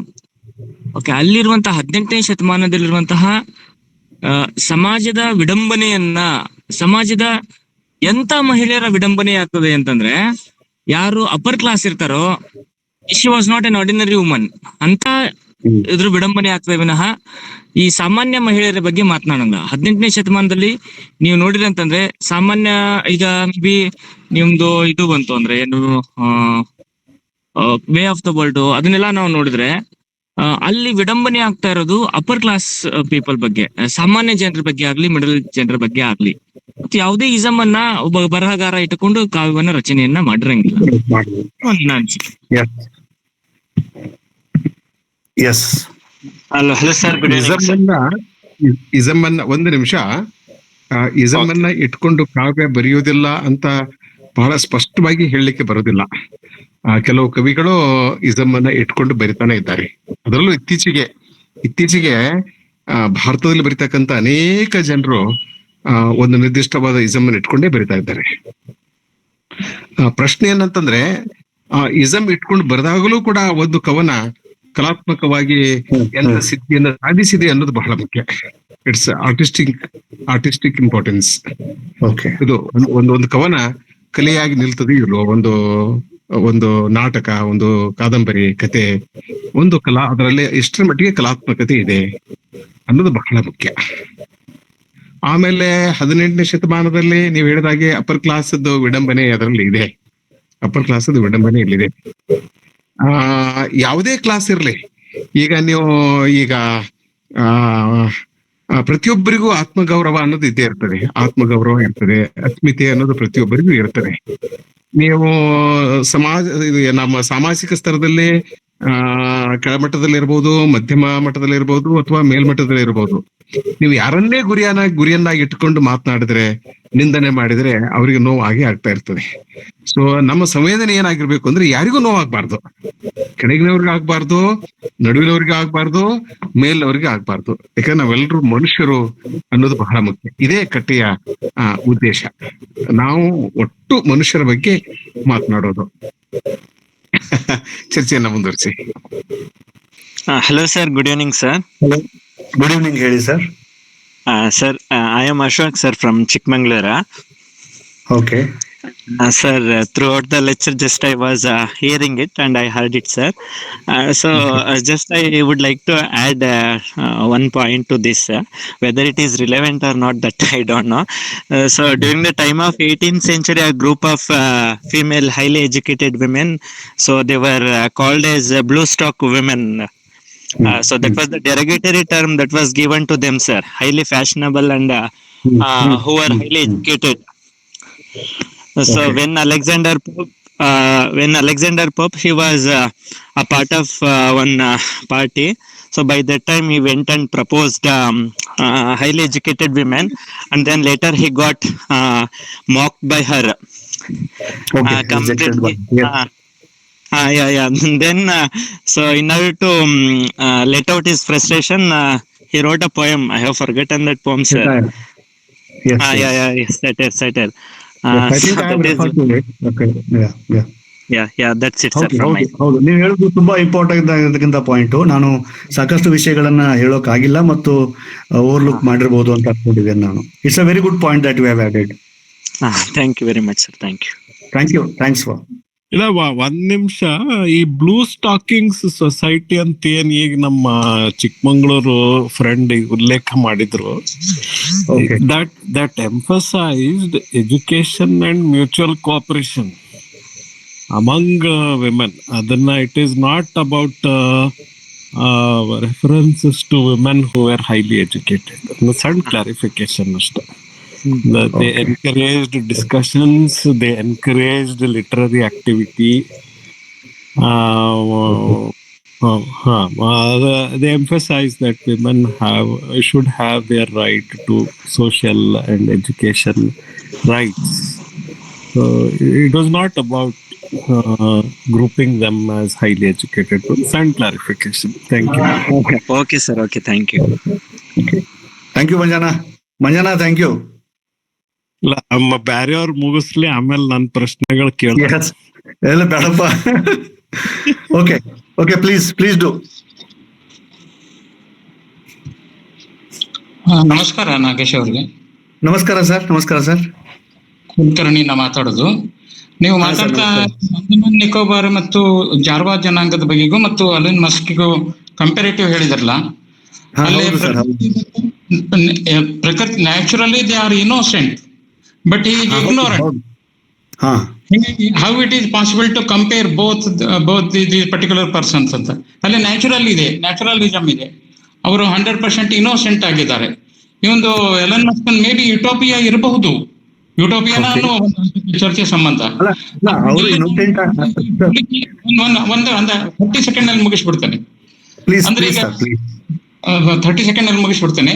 ಅಂದ್ರೆ ಈಗ ಸೊಸೈಟಿ ಒಳಗ ಅಥವಾ ಮಾಡರ್ನಿಸಮ್ ಬಗ್ಗೆ ತೆಗೆದುಕೊಂಡಂತ ಡೈಮೆನ್ಷನ್ಗಳಂತ ನ್ಯಾಚುರಲಿ ಇರ್ತಕ್ಕಂತ, ಉದಾಹರಣೆಗೆ ನೀವು ಹೇಳಿದಂತ ಜಾರ್ವಾ ಜನಾಂಗದ ಇದ್ರ ಸಂಗಡ ಈ ಕಂಪೇರೇಟಿವ್ ಮಾಡೋದೇನದಲ್ಲ, ಅಂದ್ರೆ ಯಾವುದು ಇಂಪಾರ್ಟೆಂಟು, ಯಾವುದು ಅದನ್ನ what is the particular dimension of both sides, what is the role of literature. ಇದು ನನ್ನ ಪ್ರಶ್ನೆ. ಓಕೆ ಸರ್, ಈಗ ನಾನು ಏನು ಹೇಳ್ತಾ ಇದ್ದೇನೆ ಅಂತಂದ್ರೆ, ಇಂತಹ ಡಿಫರೆನ್ಸ್ ಇದೆ ಅಂತ ಹೇಳ್ತಕ್ಕಂತಹದ್ದು ಮಾತ್ರ ನನ್ನ ಉದ್ದೇಶ ಆಗಿತ್ತು. ಜಾರ್ವಾ ಕಮ್ಯುನಿಟಿ ಅಂದ್ರೆ ಅವ್ರ ಬಗ್ಗೆ ನಾನು ಮಾತಾಡ್ತಾ ಇಲ್ಲ. ಅಂತಹ ಸ್ಥಿತಿಯಲ್ಲಿ ಇರ್ತಕ್ಕಂತಹ ಬೇರೆ ಜನಗಳು ನಮ್ಮ ಮಧ್ಯೆ ಇದ್ದಾರೆ ಅಂತಕ್ಕಂಥದ್ದನ್ನು ನಾನು ಹೇಳ್ತಾ ಇದ್ದೇನೆ. ಜಾರ್ವಾ ಅನ್ನೋದು ಕೇವಲ ಮೆಟಫರ್ ಆಗಿ ನಾನು ಬಳಸ್ತಾ ಇದ್ದೇನೆ. ಅಂದ್ರೆ ಆ ತರದ ಒಂದು ಡಿಫರೆನ್ಸ್ ಇದೆ ಇವತ್ತಿನ ಸೊಸೈಟಿಯಲ್ಲಿ ಅಂತಕ್ಕಂಥದ್ದು ಈ ಒಂದು ಪಾಯಿಂಟ್ ಆಫ್ ವ್ಯೂ ನಿಂದ ನಾನು ಆ ಮಾತುಗಳನ್ನ ಬಳಸಿದ್ದೇನೆ ಸರ್, ಅಷ್ಟೇನೆ. But they are not uncivilised. ಅದರ ಅರ್ಥ ಆಗಲಿಲ್ಲ, ಹೇಳಿ ಸರ್. ಅನ್ಸಿವಿಲೈಸ್ಡ್ ಅಂದ್ರೆ ಯಾವುದು ಸಿವಿಲೈಸೇಷನ್ ಅಂತ ನಾವು ಕರಿತೇವೆ ಸರ್, ಯಾವುದನ್ನ ನಾವು ಸಿವಿಲೈಸೇಷನ್ ಅಂತ ಕರಿತೇವೆ, ಆ ಸಿವಿಲೈಸೇಷನ್ ಅಲ್ಲಿ ಅವ್ರಿಲ್ಲ ಅಲ್ವಾ ಸರ್? ಅದಕ್ಕೆ ಹೇಳ್ತಾರೆ ಸರ್ ನಾನು, ಅಷ್ಟೇನೆ. ಅದೇನೆ, ನ್ಯಾಚುರಲ್ ಇದ್ದಾರೆ, definitely. There is no doubt about it. ಹೌದೌದು, ಡಿವಿಯೇಟೆಡ್ ಥಾಟ್ ಮೂಲಕ ನಾವು ಅಂದ್ರೆ ನಾವು ಆರ್ಟಿಫಿಷಿಯಲಿ ಡೈಮೆನ್ಷನ್ ಅನ್ನು ಕ್ರಿಯೇಟ್ ಮಾಡಿಕೊಂಡು ಅದನ್ನ ನಾವು ನಮ್ಮನ್ನ ನಾವೇ ವ್ಯಂಗ್ಯ ಮಾಡ್ಕೊಳ್ತಾ ಇದ್ದೇವೆ. ಅದನ್ನ ಪೋಪ್ ಅದನ್ನ ಹೇಳ್ತಿದ್ದಾರೆ. Okay, thanks. Thank you sir, thank you.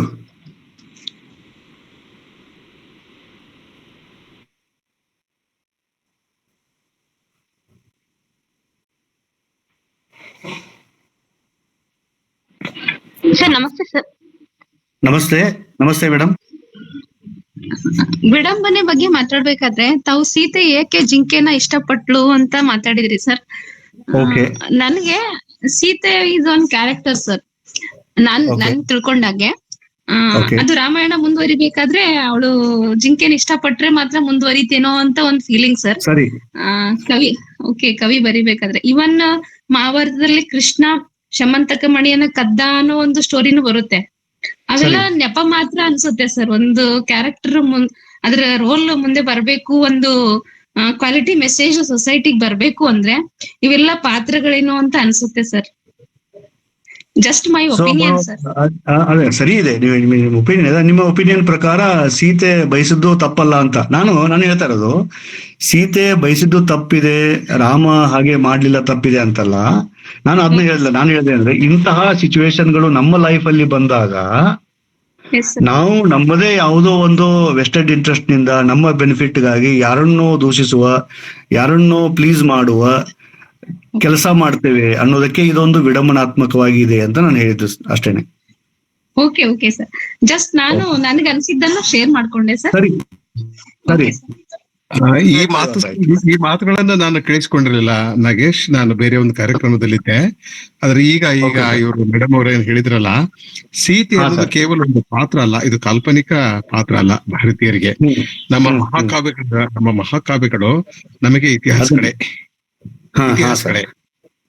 ಹೀಗಾಗಿ ಕಾಲ್ಪನಿಕ ಪಾತ್ರಗಳಾಗಿ ನೋಡ್ಲಿಕ್ಕೆ ಆಗೋದಿಲ್ಲ. ರಾಮ ಆಗಿರ್ಬೋದು, ಕೃಷ್ಣ ಆಗಿರ್ಬೋದು, ಸೀತೆ ಆಗಿರ್ಬೋದು, ಇವೆಲ್ಲರಾಗಿರ್ಬೋದು. ಅವು ಕೆಲವು ಸ್ವಭಾವಗಳನ್ನ ರೆಪ್ರೆಸೆಂಟ್ ಮಾಡ್ತಿರ್ತಾರೆ, ಕೆಲವು ಐಡಿಯಲ್ಸ್ ಗಳನ್ನ ರೆಪ್ರೆಸೆಂಟ್ ಮಾಡ್ತಿರ್ತಾರೆ ಅನ್ನೋದನ್ನ ನಾವು ಒಪ್ಕೊಳ್ಳಬಹುದು. But they are not just imaginative characters. Okay sir. They are historical characters. Okay sir. Imaginative characters ಅಂದ್ಕೊಂಡ್ರೆ ನಮ್ದೆಲ್ಲ ಇತಿಹಾಸನೇ ತಪ್ಪಾಗ್ಬಿಡ್ತದಲ್ಲ ಸರ್. ಹೌದು, ತಪ್ಪಾಗ್ತದಲ್ಲ. ಏನು ಉಳಿಯೋದಿಲ್ಲ, ಎಲ್ಲ ತಪ್ಪು, ಎಲ್ಲ ಉಳಿಯೋದಿಲ್ಲ, ಪರಂಪರೆನೇ ಉಳಿಯೋದಿಲ್ಲ. ಹಾಗಾಗ್ಲಿಕ್ಕೆ ಆಗುದಿಲ್ಲ. ಯಾವುದೇ ಧರ್ಮದಲ್ಲಿ, ಯಾವುದೇ ಸಮಾಜದಲ್ಲಿ, ಯಾವುದೇ ನಾಗರಿಕತೆಯಲ್ಲಿ ಕೇವಲ ಅದು ಪುರಾಣ ಅಲ್ಲ. ಗ್ರೀಕ್ ನಾಟಕಗಳು ಬರ್ತಾವಲ್ಲ, ಅದು ಕೇವಲ ಪುರಾಣ ಅಲ್ಲ, ಅದು ಇತಿಹಾಸ ಅವ್ರಿಗೆ. ಹೌದು ಹೌದು ಹೌದು. ಸೊ ನಮ್ಮಲ್ಲಿ ಹೇಳ್ತಾರೆ ಸರ್, ವಿಡಂಬನ ಅಂತ ಬರ್ದು ಯಾವ ಕಾಲ್ಪನಿಕ ಕಥೆಗಳು ಅವನು ವಿಡಂಬನೆ ಮಾಡಬಹುದು ನಾವು. ದೇವ್ರನ್ನ ಅದನ್ನ ಎಲ್ಲರನ್ನೂ ವಿಡಂಬನೆ ಮಾಡು, ಅದು ಏನೋ ಒಂಥರ ಟ್ರೆಂಡ್ ಬಂದ್ಬಿಟ್ಟಿದೆ ಈಗ ಅದು. ಅಂದ್ರೆ ನಮ್ದು ಸುಳ್ಳು ಅದು ನಾವ್ ಹಿಂದಾಗಿ ಸುಳ್ಳು, ನಮ್ ಸುಳ್ಳು ಅಂತ ನಾವೇ ಡಿಂಡೋರ್ ಹೊಡ್ದಂಗೆ. ಹೌದೌದೌದು. ಅವ್ರು ಎಲ್ಲಾನು ಸುಳ್ಳು ಅಂತಾರೆ, ಎಲ್ಲಾನು ಸುಳ್ಳ, ಎಲ್ಲ ಕಾಲ್ಪನಿಕ ಅಂತಾರೆ. ಅದು ಕೇವಲ ನಮ್ದಷ್ಟೇ ಕಾಲ್ಪನಿಕ. ಭಾರತೀಯ ಮಹಾಕಾವ್ಯಗಳು ಅಷ್ಟೇ ಕಾಲ್ಪನಿಕ ಆಗುದಿಲ್ಲ ಅವಾಗ. ಜಗತ್ತಿನ ಎಲ್ಲಾ ಮಹಾಕಾವ್ಯಗಳಿಗೂ ಅನ್ಬೇಕಾಗ್ತೈತಿ ಅವಾಗ. ಇರ್ಲಿ, ಅದೊಂದು ನಮ್ಮ ವೈಚಾರಿಕತೆಯ ಬೌದ್ಧಿಕತೆಯ ಒಂದು ಇನ್ನೊಂದು ರೂಪ. ಅದು ನಾವು ಅದ್ರ ಜೊತೆನೆ ನಾವು ಕೆಲಸ ಮಾಡ್ಬೇಕಾಗಿದೆ. ಒಳ್ಳೆ ಸ್ಪಷ್ಟನೆ ಕೊಟ್ರಿ sir. Thank you sir. Thank you so much sir. Thank you. Okay sir. ಈಗ ಅದ್ ಪಾಯಿಂಟ್ ಚಂದ ಬಂತು ದೋಣೂರ್ ಸರ್. ನಾಗೇಶ್ ಮಾತಾಡ್ಬೇಕಾದ್ರೆ ಏನ್ ಹೇಳಿದ್ರು, ಅರಮನೆಯನ್ನ ಬಿಟ್ಟು ಬಂದಂತಹ ಸೀತೆ ಜಿಂಕೆಯನ್ನ ಬಯಸಿದ್ಲು ಅಂತ ಹೇಳಿದ್ರು ನಾಗೇಶ. Yes, exactly. ಅದು ಪಾಯಿಂಟ್ ಬಹಳ ಚಂದ ಬಂತು. ಅದ್ರ ಮೇಲೆ ಒಂದಿಷ್ಟು ವಿಶ್ಲೇಷಣೆ ಮಾಡಿದ್ರು. ನಾನು ಕೇಳಿಸ್ಕೊಂಡಿರ್ಲಿಲ್ಲ. ಹ್ಞೂನ್ರಿ ಸರ್, ಹ್ಞೂನ್ರಿ, ಚಂದ ಬಂತ್ರಿ ಆ ಪಾಯಿಂಟ್ ಮಾತ್ರ ಬಹಳ ಚಂದ ಬಂತು.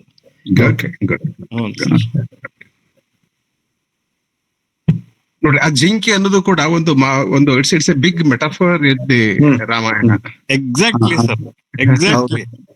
ಹೌದು ಸರ್, ಎಕ್ಸಾಕ್ಟ್ಲಿ. ಆಮೇಲೆ ಅದನ್ನ ಇಂಟರ್ಪ್ರಿಟೇಷನ್ ಬಹಳಷ್ಟು scope it opens up. That is what Nagesh did. Yes. ಮತ್ತು ಆ ಜಿಂಕೆ ಸೀತೆಗೆ ಅಷ್ಟೇ ಮೋಸ ಮಾಡ್ತಾ ಇಲ್ಲ, ಅದು ನಮಗೂ ಮೋಸ ಮಾಡ್ತಾ ಇರ್ತದೆ ಬೇರೆ ಬೇರೆ ರೂಪದಲ್ಲಿ, ವೇಷದಲ್ಲಿ. ನಾವು ಇಂಥ ಜಿಂಕೆಗಳನ್ನ ಬೆನ್ ಹತ್ತಿ ಸಾಕಷ್ಟು ಬ್ರಹ್ಮ ನಿರಸನಗಳನ್ನ ಹೊಂದಿರ್ತೀವಿ. ವಿಶ್ವವಿದ್ಯಾಲಯದ ಪ್ರಾಧ್ಯಾಪಕ ಆಗ್ಬೇಕು ಅನ್ನೋದು ಕೂಡ ಒಂದು ಜಿಂಕೆ. ಅದು ಬ್ಯೂಟಿಫುಲಿ ಪುಟ್, ಬ್ಯೂಟಿಫುಲಿ ಪುಟ್. ಹೌದು ಸರ್, ಡೆಫಿನೆಟ್ಲಿ ಸರ್. ಯೂನಿವರ್ಸಿಟಿ ಬಂದ್ ನಾಗೇಶ್ ಯೂನಿವರ್ಸಿಟಿ ಬಂದ್ಮೇಲೆ ಗೊತ್ತಾಗ್ತೈತಿ ಯೂನಿವರ್ಸಿಟಿ ಹೇಗಿರ್ತಾವೆ ಅಂತ. ಸರ್ ಚೆನ್ನಾಗಿದೆ. ಸರ್ ನಾವೊಂದ್ 2 ಪಾಯಿಂಟ್ ಹಂಚ್ಕೊಂತೀನಿ. Manjana please please Manjana please. It's ಭಾರತದಲ್ಲಿದ್ದೀರೋ ಅಮೆರಿಕದಲ್ಲಿದ್ದೀರೋ ಇನ್ನು? ಇಲ್ಲ ಸರ್, ನಾ ಹುಬ್ಬಳ್ಳಿಗ್ ಬಂದನ್ರಿ. ಹುಬ್ಬಳ್ಳಿಯ ಮಂಜುನಾಥ ಮಾತಾಡ್ಲಿ. ಮಾತಾಡಿ Manjana it's a pleasure to listen to you, please talk. ಇಲ್ಲ ಪ್ಲೆಜರ್ ಟು. ಈಗ ದೊಡೂರ್ ಸರ್ ಶುರು ಮಾಡಿದ ಧಾರವಾಡ ಕಟ್ಟೆ ಮ್ಯಾಲ ನೀವೇನ್ ಇವತ್ತ ಚಂಪಾ ಅವ್ರದ್ ಹೆಸರು ತಗೊಂಡ್ರಿ, ಕೀರ್ತಿ ಅವ್ರದ್ ಹೆಸರು ತಗೊಂಡ್ ಕೂಡ ಅದರದ್ದು ಒಂದ್ ಬ್ಯಾರೆ ಆಗ್ಬಿಡ್ತತಿ.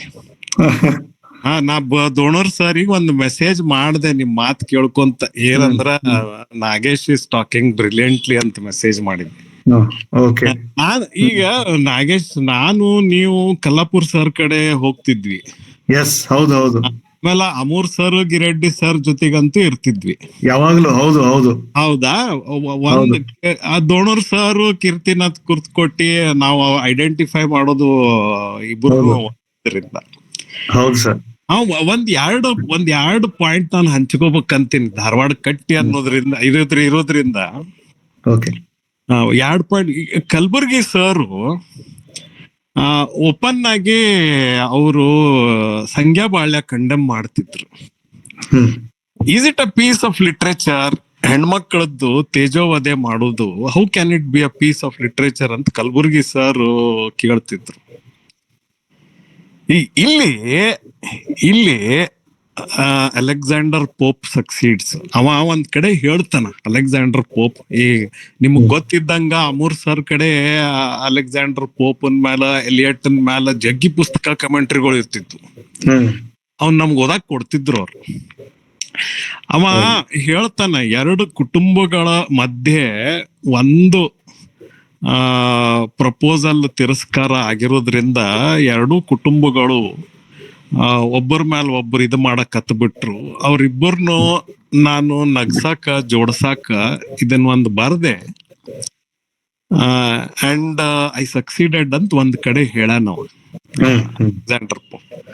ಸೊ ದೇರ್ ಕಲಬುರ್ಗಿ ಸರ್ ಕೂಡ ಚರ್ಚೆ ಮಾಡ್ಬೇಕಾರ ಈ ಮಾತ್ ಬರ್ತಿತ್ತು.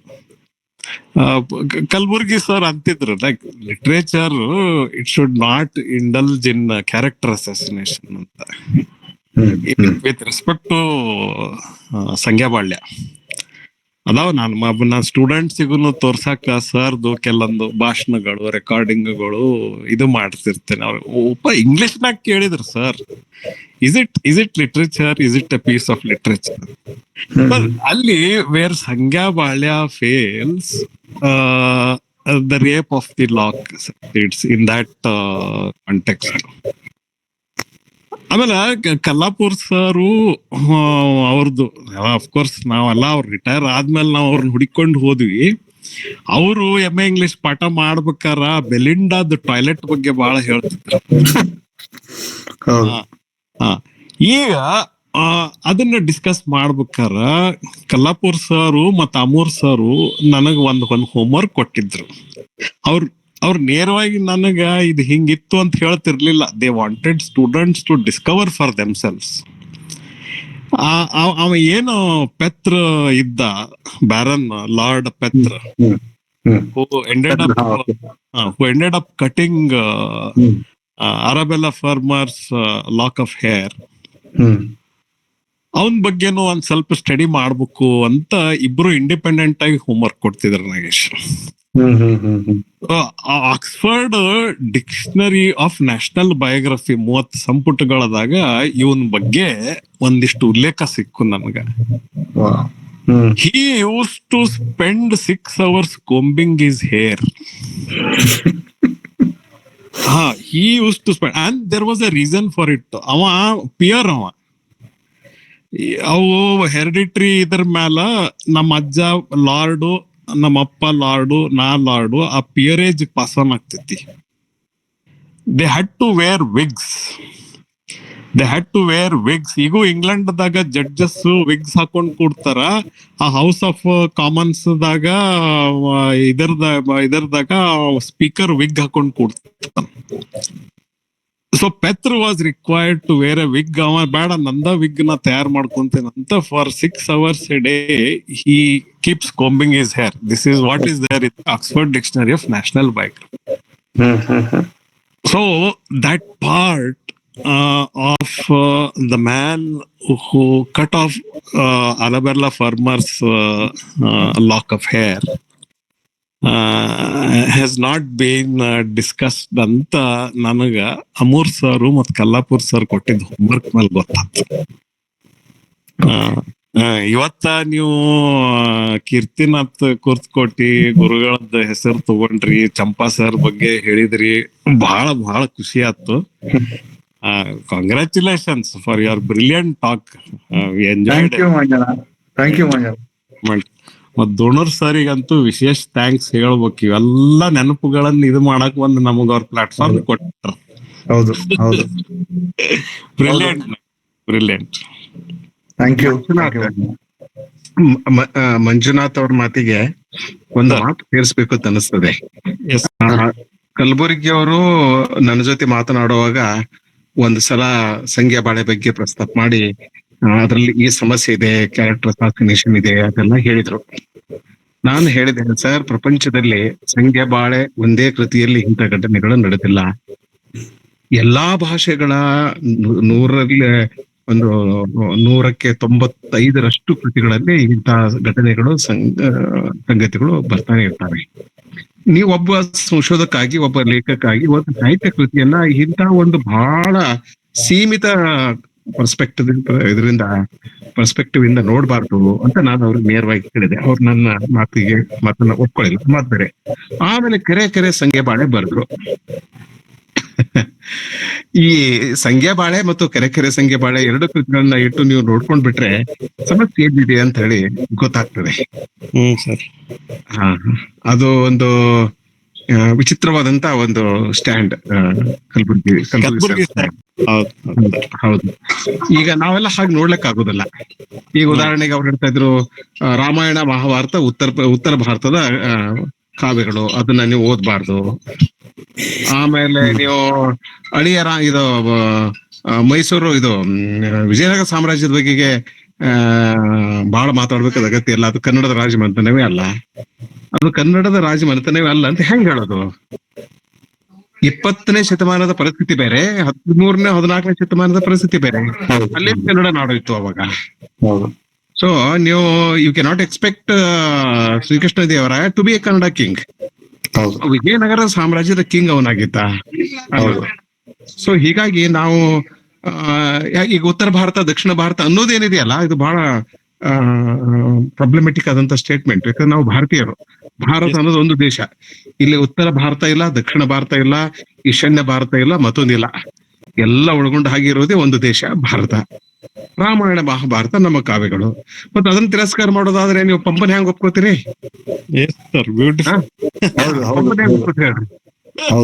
ಎಲ್ಲಾ ಭಾಷೆಗಳ ಎಲ್ಲಾ ಕಾವ್ಯಗಳನ್ನ ನೀವು ತೆಗೆದು ಹಾಕ್ಬೇಕು. ಹೋಗ್ಲಿ, ಕುವೆಂಪು ಅವ್ರು ಯಾಕೆ ರಾಮಾಯಣ ದರ್ಶನವೇ ಬರಿಬೇಕಾಗಿತ್ತು? ವೀರಪ್ಪ ಮೊಯ್ಲಿ ಕೂಡ ನೋಡ್ರಿ, ವೀರಪ್ಪ ಮೊಯ್ಲಿ ಅವರು ಕೂಡ ಬರೆದ್ರು, ಒಂದು ಮಹಾಕಾವ್ಯ ಬರೆದ್ರು. ಹೆಂಗ ಬರ್ಲಿ ಏನ್ರ ಬರ್ಲಿ, ಅದು ಕೂಡ ರಾಮಾಯಣ ಬಗ್ಗೆಗೇನೆ ಇದೆ. ಎಲ್ಲಾ ಮಹಾಕಾವ್ಯಗಳು, ಭಾರತದ ಎಲ್ಲಾ ಮಹಾಕಾವ್ಯಗಳು, ಎಲ್ಲಾ ಭಾಷೆ ಎಲ್ಲ ಮಹಾಕಾವ್ಯಗಳು ರಾಮಾಯಣ ಮಹಾಭಾರತದ ಬಗ್ಗೆಗೇನೆ ಇರೋದು. ಸೊ ಆಗ್ಲೇ ನೀವು ಒಡೆಯುವುದನ್ನೋದಲ್ಲ, ಇದು ಸಮಾಜವನ್ನ ಒಡೆಯುವ, ದೇಶವನ್ನು ಒಡೆಯುವ, ಸಂಸ್ಕೃತಿ ಒಡೆಯುವ ಕೆಲಸವನ್ನು ಮಾಡಬಾರ್ದು. ನಾವು ಹುಡುಗರಿಗೆ ಒಂದು ಓರಿಯಂಟೇಶನ್ ಕೊಡ್ಬೇಕು. ಸತ್ಯ ಅಂದ್ರೆ ಅಖಂಡವಾದ ಸತ್ಯವನ್ನ ನಾವು ಕೊಡ್ಬೇಕು ಅಂತ ನಾನು ನೇರವಾಗಿ ಅವ್ರಿಗೆ ಹೇಳ್ತಾ ಇದ್ದೆ. ಅವ್ರು ನನಗೂ ಒಪ್ಕೋತಾ ಇರ್ಲಿಲ್ಲ, ನಾನು ಅವ್ರಿಗೂ ಒಪ್ಕೊಳ್ತಾ ಇರ್ಲಿಲ್ಲ. ಸುಮ್ಮನೆ ಪ್ರಸ್ತಾಪ ಬಂತು ಅಂತ ನಾನು ನಿಮಗೆ ಎಲ್ಲಾ ಸಂಗತಿಗಳನ್ನ ನಾನು ಕುರ್ತುಕೊಡೋರ ಜೊತೆ ಚರ್ಚೆ ಮಾಡ್ತಾ ಇದ್ದೆ.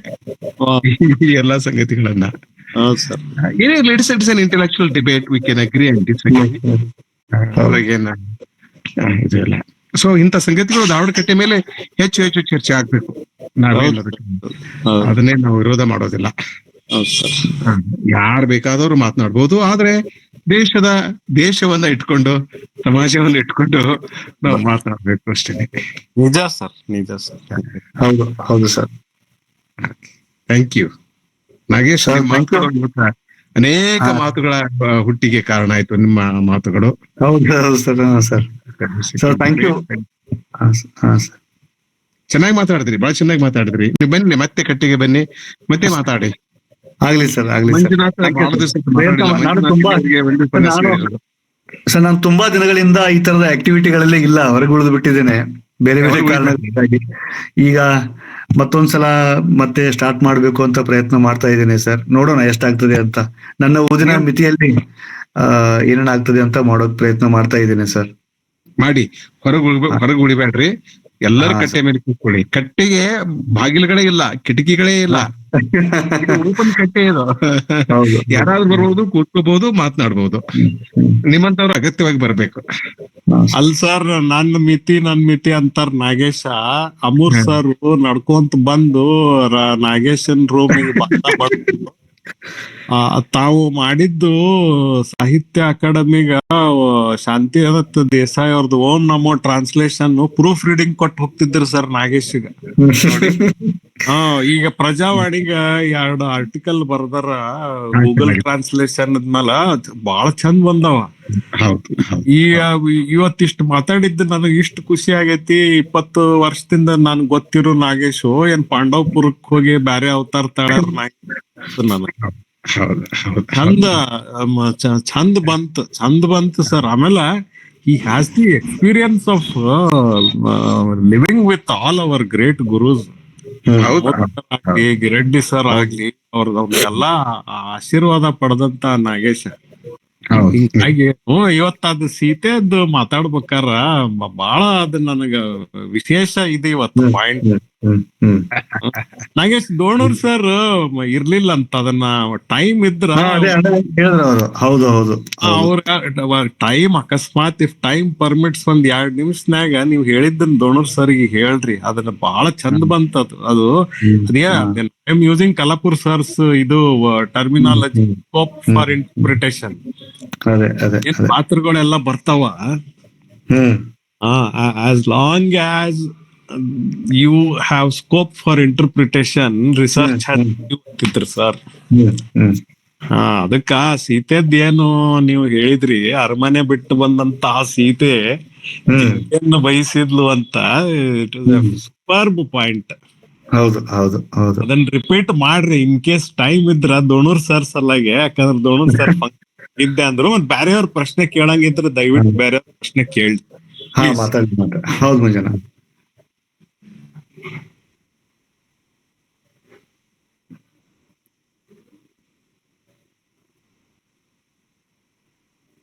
ಓಕೆ ನಾಗೇಶ್, ಅದ್ರ ಬಗ್ಗೆ 2 ನಿಮಿಷ ಮಾತನಾಡಿ. ಯಾರೋ ಮತ್ತೆ ಕೇಳ್ತಾ ಇದ್ದಾರೆ ಸರ್. ನಾನು DVG ಅವರ ಕಗ್ಗದಿಂದ ಅದು ಒಂದು ವಚನ ಇದೆ ಸರ್. ಅಲ್ಲಿ ಅವ್ರು ಹೇಳ್ತಾರೆ, ಜನಕಜಯ ದರುಶನ ದಿನ ಆಯ್ತು ರಾವಣ ಚಪಲ, ಕನಕ ಮೃಗ ದರುಶನದಿ ಜಾನಕಿಯ ಚಪಲ, ಜನವವನ ನಿಂದಿಪುದು ಕನಿಕರಿಪುದು ಆಕೆಯಲ್ಲಿ, ಮಣದ ಬಗೆ ಅರಿಯದದು ಮಂಕುತಿಮ್ಮ ಅಂತ ಹೇಳ್ತಾರೆ ಸರ್.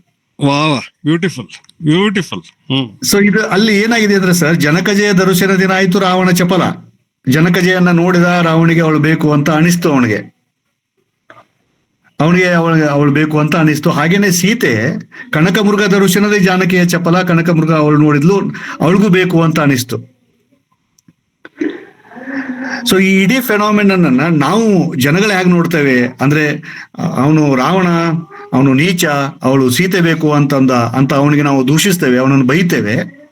ಬೇರೆ ಸೀತೆಗೆ ನಾನು ಪಾಪ, ಸೀತೆಗೆ ಜಿಂಕೆ ಮರಿ ಬೇಕಾಗಿತ್ತು ಅಂತ ನಾವು ಅವಳ ಬಗ್ಗೆ ನಾವು ಕನಿಕರ ತೋರಿಸ್ತೇವೆ ಅಂತಕ್ಕಂಥದ್ದು ಒಂದು.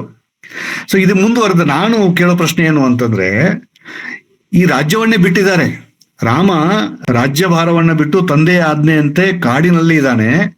ಪತಿಯೇ ಪರದೈವ ಅಂತ ಸೀತೆ ಅವನ ಜೊತೆಗೆ ಬಂದಿದ್ದಾಳೆ. ಹೀಗೆ ಬಂದಿರುವ ಸೀತೆ, ಅರಣ್ಯದಲ್ಲಿ ಇರ್ತಕ್ಕಂತಹ ಸೀತೆ ಜಿಂಕೆ ಮರಿ ಬೇಕು ಅಂತಾಳಲ್ಲ ಇವಳು. ಅರಮನೆನೇ ಬಿಟ್ಟಿದ್ದಾಳೆ, ವಜ್ರ ವೈಡೂರ್ಯದಿಂದ ಕೂಡಿರ್ತಕ್ಕಂಥ ಅರಮನೆಯನ್ನು ಬಿಟ್ಟು ಬಂದಿದ್ದಾಳೆ. ಒಂದು ಯಾವುದೋ ಜಿಂಕೆ ಬೇಕು ಅಂತಾಳಲ್ಲ ಇವಳು ಅಂತ ಅನ್ನೋದೊಂದು ಪ್ರಶ್ನೆ. ಆದ್ರೆ ಅವಳು ಬೇಕಂದ್ಲು, ಓಕೆ. ರಾಮನಾದಂಥವನು ಇಷ್ಟೆಲ್ಲ ಸಂಪತ್ ಭರಿತ ರಾಜ್ಯವನ್ನೇ ಬಿಟ್ಟು ಬಂದಿದ್ದೇವೆ, ಇದ್ಯಾವ ಜಿಂಕೆ, ಅದ್ಯಾಕೆ ಬೇಕು ನಿನಗೆ, ಬೇಡ ಅದು ಅಂತ ಅನ್ಬೋದಾಗಿತ್ತಲ್ಲ, ಅವಳಿಗೆ ಕನ್ವಿನ್ಸ್ ಮಾಡ್ಬೋದಾಗಿತ್ತಲ್ಲ. ರಾಮನ ಬಗ್ಗೆ ಕಲ್ಪನೆ ಆಗಿದೆ ಸರ್ ನಮ್ಗೆ. ಅವನ ಯಾಕೆ ಅವನ ಕನ್ವಿನ್ಸ್ ಮಾಡ್ಲಿಲ್ಲ ಅಂತಕ್ಕಂಥದ್ದು. ಸೊ ಈ ಒಂದು ವಿಡಂಬನೆ ಅಲ್ಲಿ ಇದೆ ಅಂತ ನಾನು ಹೇಳಿದ್ದು ಸರ್. ಚೆನ್ನಾಗಿದೆ, ಪ್ರಶ್ನೆಗಳು ಚೆನ್ನಾಗಿವೆ. ಅದು ಏನದಂದ್ರೆ this is the poetic necessity ಅದು. ಯಾಕಂದ್ರ ಆ ಕಾವ್ಯ ಮುಂದುವರಿಬೇಕಲ್ಲ, ಆಗ್ಲೇ ಅವರು ಹೇಳಿದ್ರಲ್ಲ ಅನ್ನೋದು ಒಂದು. ಎರಡನೇದು ಅದಕ್ಕೆ it has enormous poetic significance ಸನ್ನಿವೇಶ.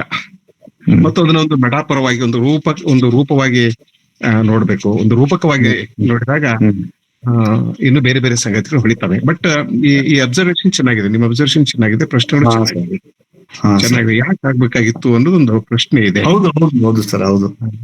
ನೋಡ್ರಿ, ನೀವು ದೇವರಾಗ್ಲಿ ಮನುಷ್ಯರಾಗ್ಲಿ, ನೀವು ಮಾನವ ಜನ್ಮದಲ್ಲಿ ಹುಟ್ಟಿ ಬಂದು ಮದುವೆ ಆದ್ಮೇಲೆ ನೀವು ಹೆಂಡತಿ ಮಾತು ಕೇಳ್ತಿದ್ರೆ ಹೆಂಗ್ ಆಗ್ತೈತಿ?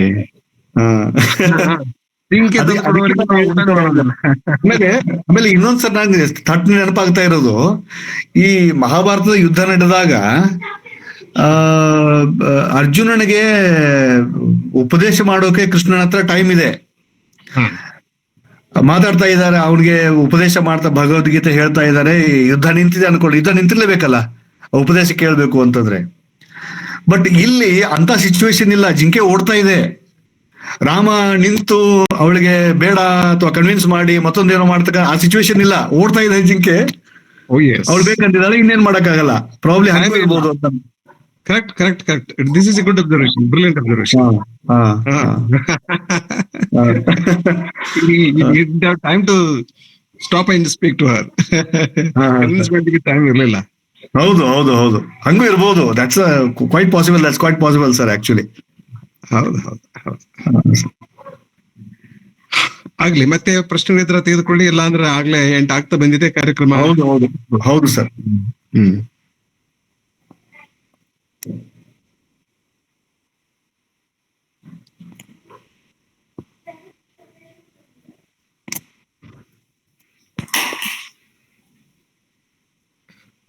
ಮೇಡಮ್, ಕಾರ್ಯಕ್ರಮ ಮುಗಿಸಿ. ಸರಿ ಸರ್. ಮತ್ತೆ ಪ್ರಶ್ನೆಗಳಿಲ್ಲ ಅಂತ ಭಾವಿಸ್ತಾ ಕೊನೆಯ ಘಟ್ಟ ಕಾರ್ಯಕ್ರಮದ ಮುಕ್ತಾಯ. ನಮ್ಮ ಕರೆಯನ್ನು ಮನ್ನಿಸಿ ಒಂದು ಅರ್ಥಪೂರ್ಣ ಉಪನ್ಯಾಸ ಕಾರ್ಯಕ್ರಮದಲ್ಲಿ ಭಾಗವಹಿಸಿ ತಮ್ಮ ಅತ್ಯಮೂಲ್ಯ ಒಳನೋಟಗಳನ್ನ ಹಂಚಿಕೊಂಡಿರುವಂತಹ ಡಾಕ್ಟರ್ ನಾಗೇಶ್ ಎಸ್ ದುಗಿನವರ್ ಸರ್ಗೆ ತುಂಬ ಹೃದಯದ ಧನ್ಯವಾದಗಳು. ಅದೇ ಮೇಡಮ್, ಧನ್ಯವಾದಗಳು. ನಿಮಗೂ ಧನ್ಯವಾದಗಳು madam. Thank you very much for the opportunity. Thank you so much sir. ಮತ್ತೆ ಡೋನೂರ್ ಸರ್, ಧನ್ಯವಾದಗಳು ಸರ್, ಇಂಥ ಒಂದು ಅವಕಾಶ ಕಲ್ಪಿಸೋದಕ್ಕೆ ನಿಮಗೆ ಋಣಿಯಾಗಿದೆ ನಾನು. I am extremely grateful to you. Thank you so much sir. ಇಷ್ಟು ಒಳ್ಳೆ ಮಾತುಗಳನ್ನ ಕೇಳೋದಕ್ಕೆ ನಮಗೆ ಅವಕಾಶ ಮಾಡಿ ಕೊಟ್ರಿಲ್ಲ, ಹೀಗಾಗಿ ನಾವು ಸರ್ ಅದೇ ರೀತಿ ಈ ಕಾರ್ಯಕ್ರಮದ ಅಧ್ಯಕ್ಷತೆಯನ್ನ ವಹಿಸಿ ಅರ್ಥಪೂರ್ಣ ಚರ್ಚೆಯಲ್ಲಿ ಭಾಗವಹಿಸಿರುವಂತಹ ನಮ್ಮ ಅಧ್ಯಕ್ಷರಾದ ಪ್ರೊಫೆಸರ್ ಬಸವರಾಜ್ ಬೇಳೂರ್, ನಿರ್ದೇಶಕರು, ಅಧ್ಯಯನಾಂಗ, ಕರ್ನಾಟಕ ಕೇಂದ್ರೀಯ ವಿಶ್ವವಿದ್ಯಾಲಯ ಕಲಬುರಗಿ, ಇವರಿಗೂ ಕೂಡ ತುಂಬ ಹೃದಯದ ವಂದನೆಗಳನ್ನ ಸಲ್ಲಿಸ್ತೇನೆ ಸರ್. ಅದೇ ರೀತಿ ಇವತ್ತಿನ ಈ ಒಂದು ಸುಮಧುರ ಸಾಹಿತ್ಯ ಸಂಜೆಗೆ ಸಾಕ್ಷಿಯಾಗಿರುವಂತಹ ನನ್ನೆಲ್ಲ ಹಿರಿಯರಿಗೆ ಮತ್ತು ಎಲ್ಲ ಸಾಹಿತ್ಯ ಪ್ರೇಮಿಗಳಿಗೆ, ಮಾಧ್ಯಮ ಸ್ನೇಹಿತರು ಕೂಡ, ಧಾರವಾಡದ ಎಲ್ಲ ಪದಾಧಿಕಾರಿಗಳು ಕೂಡ ತುಂಬ ಹೃದಯದ ವಂದನೆಗಳನ್ನ ಸಲ್ಲಿಸುತ್ತೇನೆ. ಧನ್ಯವಾದಗಳು. ಶುಭರಾತ್ರಿ. ನಮಸ್ಕಾರ. ಧನ್ಯವಾದಗಳು. ಶುಭರಾತ್ರಿ.